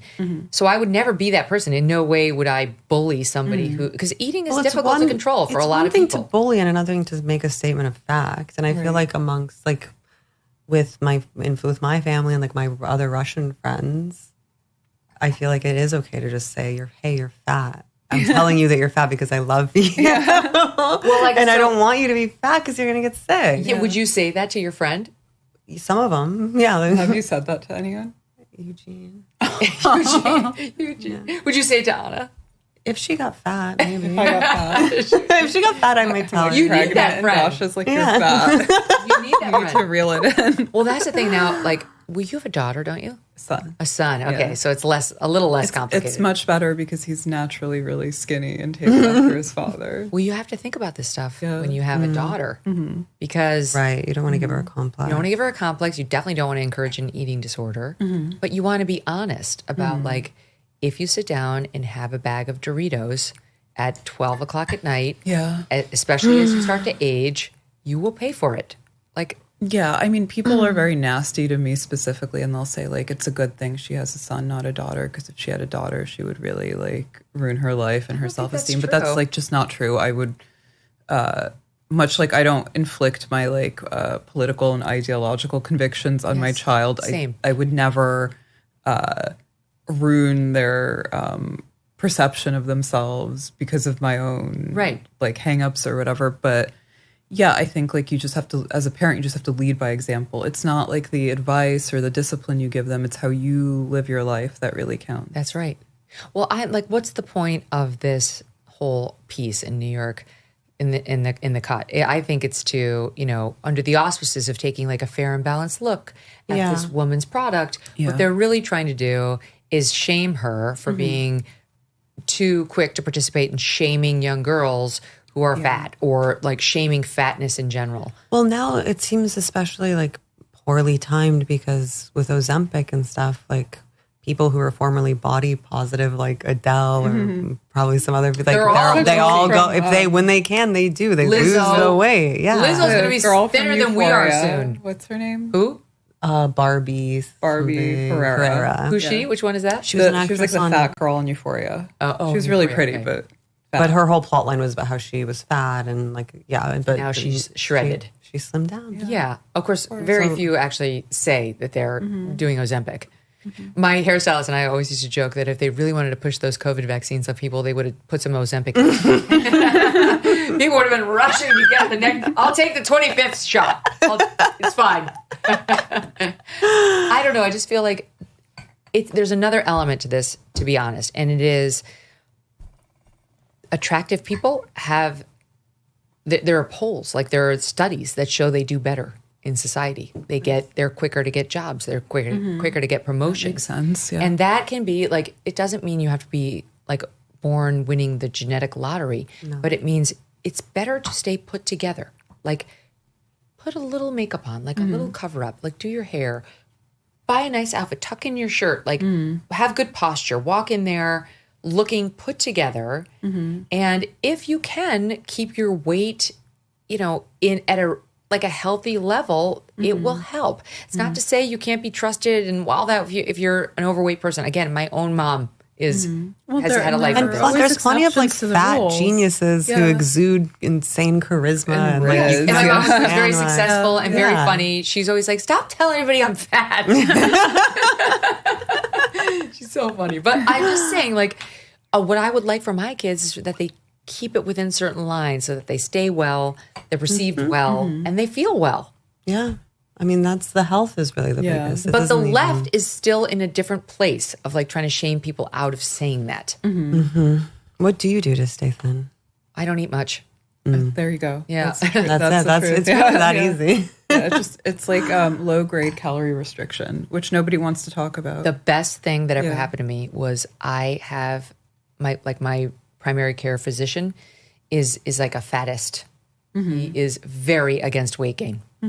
So I'd go in there and I would have put on 2 pounds and he'd be like, he'd yell at you. Put on 2 pounds. I'd be like, that's like water weight from like a Monday to a Thursday. Yeah. And he's like, do you know how many 2 pounds adds up to be over 10 years? You'll never lose 20 pounds. Then you're fat. That's true. I know he's like really against gaining weight. Wow. And it's not because he cares what I look like. It's because he shows me the chart every time I go in there of the number of diseases that go up your risk for all of them as you gain unnecessary weight. I think about this a lot because 3 out of 4 of my grandparents lived into their 90s, and they were always like in relatively good shape. And my father's generation, like the boomer generation, really wasn't. And there's a bunch of like political reasons for that with regard to the Soviet Union, but a lot of it is just like keeping like They were starving. They were starving. Yeah. They were alive during NEP in the Soviet Union. What do you gals do? Because you're both thin. Like, how do you stay thin? I do weight training. That helps. If you build muscle, I do weight training too. I work out with a personal trainer. And I get some muscle on there. Yeah. It will eat the I calories. go to the gym every day and like eat moderately. I eat what I want. I do Pilates occasionally and weight train, and I'm not like a live to eat person anyway. So Do you eat 3 meals a day? No. That's what my fattest doctor said. When I was 46, he goes, when you're 50, you're not going to be able to eat it all anymore. And I was like, well, what should I do? Get it all in now. Not at all. Like, no more eating? And I was like, what am I going to do? And he said, OMAD, which stands for 1 meal a day. Oh. I can't do I've that. heard That's not good. That I've heard actually- that intermittent fasting and stuff like that is really bad for women specifically. It's still I have heard that, but I do it, but I don't do it quite as radically as I Mm-hmm. used to. I stop eating around 8 p.m. That's good. Yeah. And then I usually have breakfast at 10 a.m. So I'm on a 14-hour, and I like that. And I read Dr. Dale Bredesen's book on the end of Alzheimer's. He's been on the show. I'm very paranoid about getting Alzheimer's. Oh, yeah. And you have it in your family? No, but I'm just paranoid about it. Like Sandra Day O'Connor got it, like on the Supreme Court. Like anybody could get it. Yeah. You could, it doesn't matter how much you use your brain. It's just because You got to do the crossword puzzles. I'm totally trying. I mean, notwithstanding this martini in front of me, I swear I'm doing everything in my power to stop Alzheimer's. No, it's good, but it's like that famous line that I keep quoting from John Cassavetes' Husbands. And he's like, it's not the smoking or drinking that'll kill you. It's the stress. Like if you stress out about things, like you should have like a martini every now and then with the girls. Yeah. Don't stress. And I do have the martini. So I'm not sure I have this excuse. You'll be fine. I think so too. I feel like not being a stressed out person is. Well, yeah. It also makes you thinner because stress is like cortisol and gives you the midsection fat. Well, that's the one downside of drinking is you go out drinking. Yeah. Like not now in the middle of the day, but if like we were to go out tonight, Friday night, and then wake up tomorrow all hungover, we'd all eat too much. Yeah. Right? That's the biggest danger No, of it's the drinking. cycle. Yeah. So I don't know. They say like the best exercise is pushing yourself away from the table. I'll tell you what I eat. I generally eat around 10 or 10:30 before the show. I just found a great new yogurt. I was eating that Fahe yogurt. It's spelled phage. Yeah. But then Dr. Mark Hyman came on and told me you should be eating grass-fed, which I didn't even think of in my yogurt. Of course, we all think of that in our milk. Yeah. But I didn't even think, yes, that's totally Also right. milk, yeah. But it's the same So thing. Maple Hill, you can find it at Whole Foods. I buy this one, yeah. Both organic and grass-fed and Greek. I don't like the regular yogurt. I like the stuff that's a little thicker. So you have a little yogurt. I have that with some berries at around 10:30 That's nice. in the morning, and that gets me through the show. And then after the show, I usually have like a salad with a little protein in it and like 2 tablespoons worth of dressing that doesn't have seed oil in it. And then at dinner, I have a protein and a vegetable. Yeah. And that's really what I eat. And I do have a little bit of a sweet tooth. Like I will maybe 3 nights a week have a small thing of like ice cream. Oh, that's I know. fine. That's totally fine. And this works. Like I feel like that is a very reasonable diet for a 54-year-old. No, there's so many like fad diets about avoiding or completely cutting out one thing or only eating one type of food, and that's I think very wrong. It's stupid. Do you guys have a general diet that you eat? Tell me what you eat. Well, I'm kind of like I'm eating more because I'm sort of fertility maxing. Yes, you do. trying to have a baby. Vitamins. So I'm like taking supplements. Good. Oh, that's exciting. You know. Oh, I can't wait until you get pregnant. And so I'm like drinking a little more milk and trying to like I don't know. Eat like a How old are sweet you? potato. I'm 34. Yeah, so you got a lot have of runway. time, yeah. Yeah. I think you're But going women to have, conceive this year. I was 34 when I conceived, so I think. Okay. And your son is how old? 4. Okay, so you're 38. 39. 39, right. So you still have like, I don't know if I believe anymore in metabolism. Like I'm starting to doubt that. No, these metabolism is real.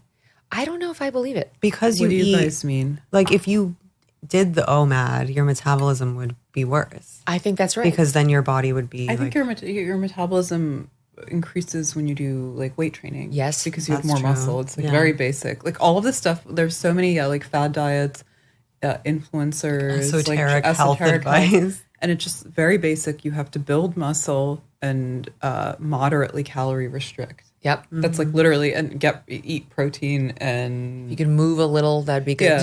Yeah. Some Like get your blood 10,000 flows, steps not in. bad. It helps having a toddler because I carry him around a lot, and it's like kind of natural, spontaneous weight training. Yes.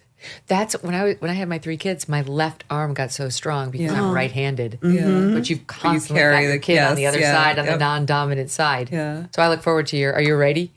I am. I look forward to seeing that left arm. You're going to have one weird deformed arm. And stronger and stronger. But yeah, I think that's exactly right. And I don't know, I just think like, as I've done shows on this, I really believe, notwithstanding what my fattest doctor says, you can eat in your 50s. But I had a pair come on this show. Steve, can you find the episode where we had our friends come on to talk about seed oils? And it was like life-changing. I was like, oh my God, what have I been doing? These seed oils, I'm convinced, are really bad and give you bad fat.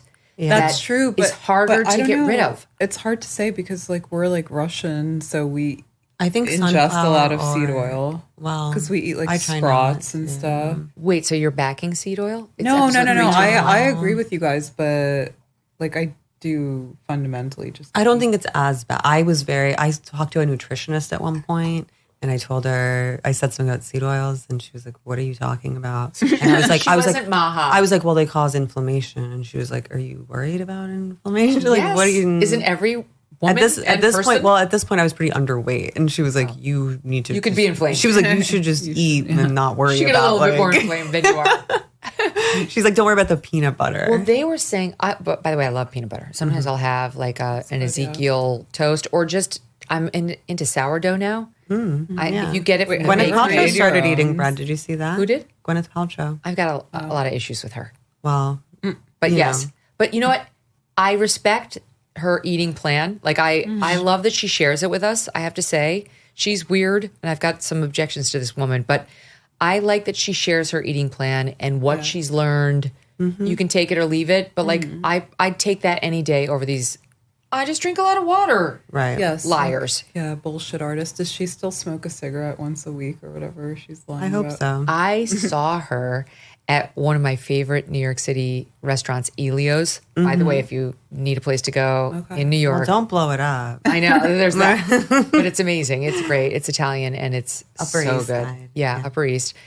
And the pasta, that's what you need to get. It's so good. The pasta that has the ham and the cream and the peas is like. That sounds amazing. Wait, let me ask you this. Doug, he's just naturally thin because he's a guy? Or does he try? He watches it. So Doug has a sweet tooth. That's his biggest risk. But he always says he's lived his life by, if you put on a few pounds, cut a meal out or cut a meal in half. I'm like, that is the simplest, and it works that for him, easy, yeah. Right? So he doesn't really do a ton of snacking. That's key. Snacking is kind of the devil. Snacking is all the the death of empty all calories. Women because Yeah. we love snacking. Yeah. It's like do something else. Drink a glass of water. Go for a walk. Call a friend. Smoke a cigarette. Do anything other than go into the pantry, really. Yeah. But Doug is very like, he'll cut a meal out or he'll cut a meal in half, and he's very thin. I don't know, Doug, like in a good way. He's like svelte. Yeah. Yes, he made martinis. I know they're amazing. I'm very jealous of men. I look at my son and he has perfect eyebrows and eyelashes that I would pay good money for, and I'm just like, I literally showed my lash extension girl a photo of my husband's eyes. No way. Because he has like. Wait, are you getting the fake lashes on there? I have fake ones on now. Yeah. So my concern, I had those for a while when I was at Fox, and I felt like they were ruining my actual eyelashes. They do a bit, but I have like 3 things this week, so I just did it. You just did it, and I did it for the wedding. It's but a very usually nice I wouldn't. It looks natural. They don't look fake. Yeah, they don't look fake. They're brown. That's why they're subtle. Oh, Are you they didn't go mink? for black? Mm-mm. Oh, that's interesting. No, you can't, because if you're fair, it just looks weird and kind of trans Well, coded. I put my makeup on heavily, obviously for the show. Do you do your own makeup? Yeah. Oh, wow. Yeah. Cool. I don't do my own hair. Well, that's yeah, I would do the same. After all these years, like my stylist said, we should teach Yardley, my 14-year-old, how to blow out her hair because she's got tons of thick, beautiful hair that she takes after Doug. And I was like, yeah, you should show her. I have no idea. After 20 plus years in this business, watching it get blown out every day when I was at Fox, I have no idea how to do it. It's this whole I skill. don't either. My hair always just looks like shit because I don't know how to style it. Well, you want to hear something funny? So we're going on vacation next week, and we're going to be like on a beach, and so I have hair extensions in. My audience knows I don't make any secret of it. Okay, I was gonna ask. Oh yeah, I couldn't grow hair like this if my life depended on it. My hair, it's nice. Like it's nice hair. This is all my hair, and this is some of my hair, but like this way down here. And so I'm gonna take the extensions out for my vacation because I don't know how to. And she's gonna give me a halo. Do you know the halo? No. It's like a little. You clip it in yourself. It's like picture a headband that's almost imperceptible, and it's got hair on it. So you put it on. I'm going to show the audience how to do it when I learn. Sarah's going to show me on Tuesday. So you put it like under your hair, your actual top hair, and then it kind of hangs down. But that way I can like be myself during the day when we swim and whatever. And then is this a couple's vacation or a family vacation? It's fam. Oh, that's nice. Yeah. And now that the kids are older, you can call your trip a vacation. That's true. You know, when they're 4, it's a trip. Right. You're going to find this out. You have to go to like a resort.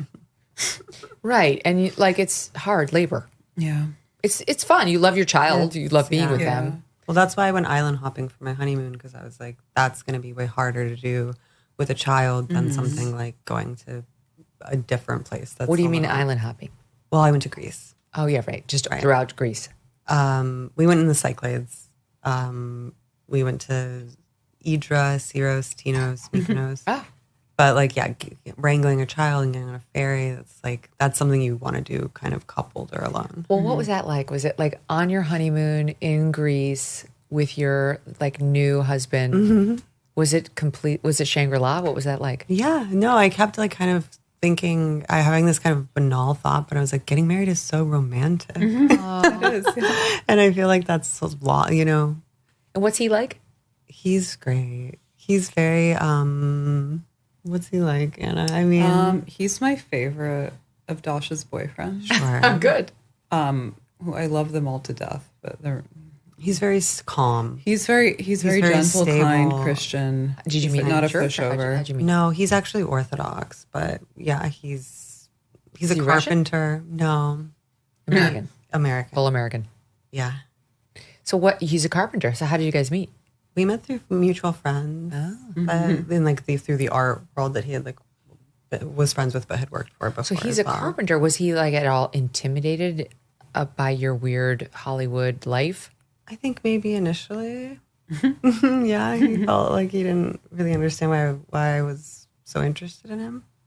But I always really liked him, and he always made me feel really like good. Is he your age? Apropos, he's a little older, but like 2 years. I just did this long interview with Jordan Peterson, which was actually really interesting. I have to tell you. How's he doing? Better, like health wise, he's better. It was a very interesting interview. I have to tell you, like it was one of the most interesting interviews I've ever given.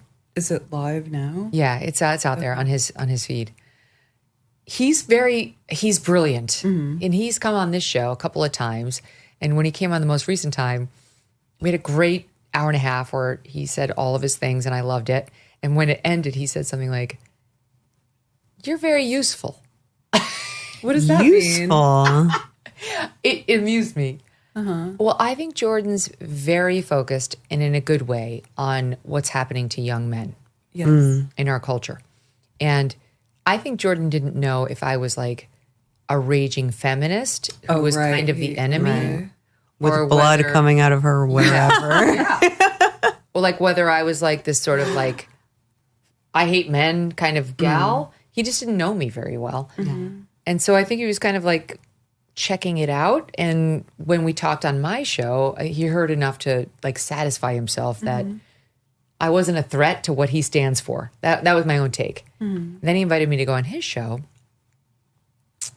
And he had a lot of negative things to say about like some women, which I didn't totally reject. Like we're not perfect, and we haven't had a uniformly perfect role in society and history and formation of humanity, etc.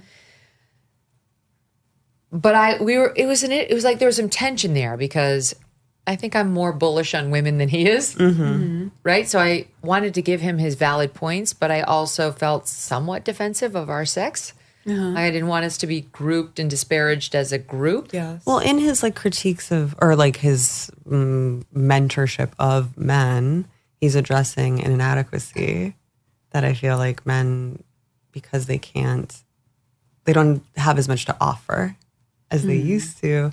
Women don't have the incentives to be as like. What do you mean? Because they're all like rendered. Well, they're all unemployed. Neither side has the incentive to commit to the other side, obviously, and I don't. But women they don't want to be like the docile kind of like.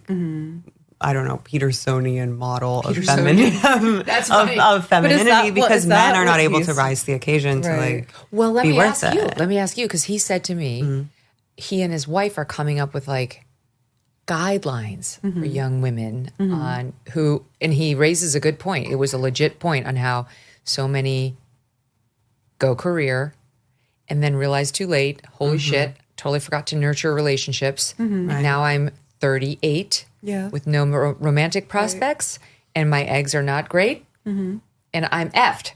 Like the available men don't necessarily, who want kids. They're not like, let me find a 38-year-old. They're more like, let me find a 28-year-old. Yeah. And so that's real. Like that was a legit dynamic that he was pointing out. And he was saying like, we're trying to come up with these like guidelines for young women. And like, consider doing it this way because you've been misled by third wave feminists into thinking you can have it all and you can have it all at the same time. And I just thought that was a very interesting proposition. And I think what they were leaning toward, though he hadn't finalized it, was like, do get married, do have kids in your 20s, and maybe push the career off until the 30s, where you will be able to generate something and get something going. But like, you can't necessarily generate fresh young eggs when you're 40. We're out here promoting teen pregnancy. That's down across the board. I don't disagree exactly, but it's you. That was when women were like, trapped in traditionalist marriages where they didn't have income. That's why it was so hard for them to leave because it's not so easy to just start a career. So what would you say to him? That there just the dual income household is the realism of the situation. That's reality for most young people. You should have a job. You should find a way to have some income. But you shouldn't like devote your life maybe to being the most successful in some field if what you want is a family. And you just have to be honest with yourself. It's hard to identify what you want in life and whether you want a family. I think young people struggle with that. Yeah. Because we're all so brainwashed to kind of be antinatalists, not want children, because it's like an infringement upon our ambitions, our lifestyle, that sort of thing. And the PR around it has gotten so negative when it should be so positive. Yeah, and I think like all the dating discourse that you see on the internet is profoundly like toxic and unsound. It's bad because it's like reactive and retarded. And basically there's no way to game the system. It is a crapshoot. It is unclear whether you will meet the person who's right for you. That's just like what everybody has to reckon with. Well, he was raising a good point, which was that, I'm going to botch this, but he was basically saying if you look at the averages of like the number of dating relationships the average person will have, they're relatively few. I think he said it's like maybe 5. Yeah, that makes sense. That's because if each relationship is like a year or two, and plus the recovery time, plus the time it takes to meet somebody new, he's not wrong. Yes, it's like you build that into the process from like 20 forward. Then you are looking at like by age 30, those have happened. Yeah. I was like, God, this is really stark. But then there are situations like mine where I did marry somebody at age 30 and I divorced that person at age 35. And later in my 35th year, I moved out from Dan in February of 2006 and I met Doug in July of 2006. Like it can happen, but everybody always looks at me and they're like, oh, that's extraordinary. Like it's like 1 in a million. And your career is 1 in a million. And I'm more of the abundance mindset that we discussed earlier where I'm like, it's not 1 in a million. You can manifest it for yourself too. Like you can. And then when I say that, people call me like a fourth wave feminist. Like you're just a conservative feminist. I'm like, no, I'm an optimist. Yeah. Power of positive thinking. Retain, maintain hope. Yeah. That's how I feel. Like it will happen for you if you make it happen for you. Like if you believe it can happen And then you have to manifest it. I know that sounds nuts, woo-woo, but I believe in it. But you have to also be willing to make sacrifices. Like we were talking about this recently, that so much of the like dating market conversation is so problematic because so many people, men and women, like overvalue themselves. And people they don't ask have a like, what can you What do do you for mean? me versus what can I do for you? Yeah. This is what Jordan would say too. I mean, it's very a lot of dark. these women are like, he's not good enough. Right. Or it's like, well, what are you? bringing to the needs table? and desires? And it's like, it's unfathomable for me to go into a relationship thinking like, what can he do for me? Can he pay my bills? Can he like make me feel good about myself? Like that's the wrong narcissistic way of going about it. You have to ask yourself whether you're willing to love another person. And of course they have to be in on the game too, as to be a mutual thing, but it's outrageous that people, you should expect a baseline of like positive treatment and like love and care and affection, but people expect so much from another person without giving anything in return. Right. Well, that's the thing. Now that's it right there. Yeah. Like I've taken heat for saying, I want to be a working woman, which I am, but I still want Doug to open my door for me. Yeah. And I want him to do all the gentlemanly things that he does for me. And people say like, oh, what is that? What are you committing to? But my own feeling is there's nothing incongruous with those two goals. I also am a working woman, but feel like I have primary responsibility generally for the housework. We have a maid. I'm not trying to fool anybody. Of but course. as between me and Doug, I'm more likely. But you manage the household. Yes, I am. And I'm more likely to I take care of all presents and birthdays and celebrations. Like I know that's what are the dinner plans? That's generally women's work. And I'm fine with that. I don't mind that. I enjoy it. Like I love taking care of him in that way. Yeah. And there are other ways too. Like which I'm fine with, right? Like even though we have this sort of atypical on paper relationship, just given my success in broadcasting. Right. I like being more traditionalist in some ways. I don't think it is incongruous. No, not at all. I think there's no problem in setting out those honest truths, which are your life will be happier if you have a partner and children. I just think that's just true. And people should be told that. And then they should be told the realities of fertility, because those are realities that, can be potentially meddled with, but there's no guarantee. And if you're one of the people who cannot meddle with it and you missed your window, it will be a lifelong regret that will be unsolvable and will be like a deep source of pain, an ongoing deep source of pain. So it's not something that you could easily brush off. And so all those truths need to be shared while at the same time prizing and sharing the fullness of the rewards of motherhood with young women, which isn't done. We should all go on, Jordan, the next time together. That would be fun. Okay. You guys should go on with him. I actually want to make that happen. You should. We've been trying to get him on our show. Oh, I'm gonna reach out to him. Yeah. I think he would really enjoy this. He loves intellectual we would stimulation. get along, but I don't know if I should say this aloud, but I know like his assistant or I don't know what this guy does for him, but he mentioned that like they just have very like hard quotas for like viewership or something like that. Yeah. Oh, before you can get on his show? Yeah. So that makes sense. He is a it's like star, very I have to say. bottlenecked. Yeah. Oh, yeah. But Wait, did you see his debate?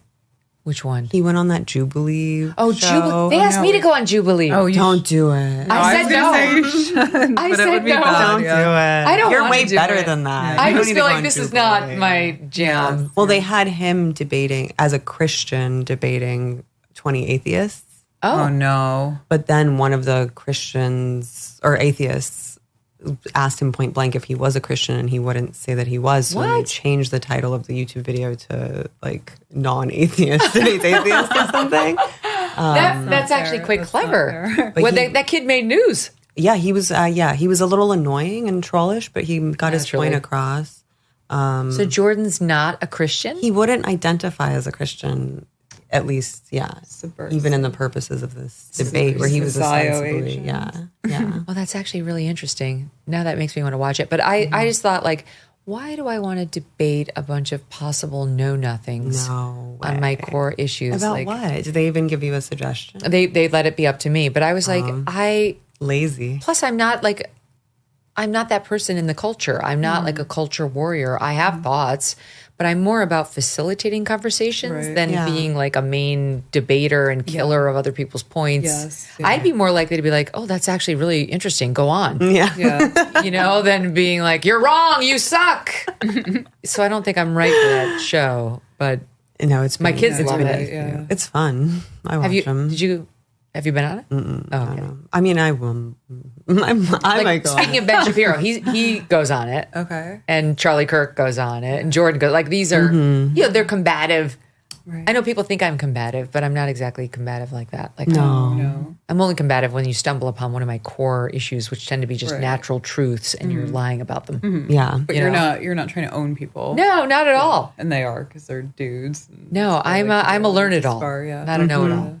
You know. Nice. So, Yeah. Anyway, it's so much fun. I don't even know what it's 2:30. We've been here Okay. forever. For so long. We got to go. Okay. You're not getting paid extra for this, but you're not getting paid at all. We don't get paid anything. It's been a pleasure. You guys, thank you so much for being here. Thank you so much for having us. So fun. Yeah.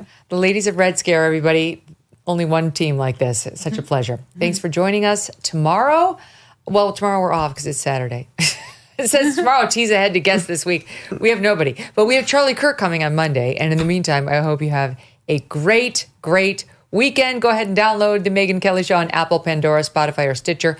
I mean, honestly, I gotta be honest. Maybe you should download on Spotify because we got completely effed over by Apple about a week ago, where they didn't download the show. We have no idea why they didn't download the show. People who listen to the show on Apple had to go like 9 hours waiting for it to appear. No one would talk to us. At least Spotify talks to us. YouTube, I love now. They talk to us. They have like many executives who are like, we will make sure the MK show gets online.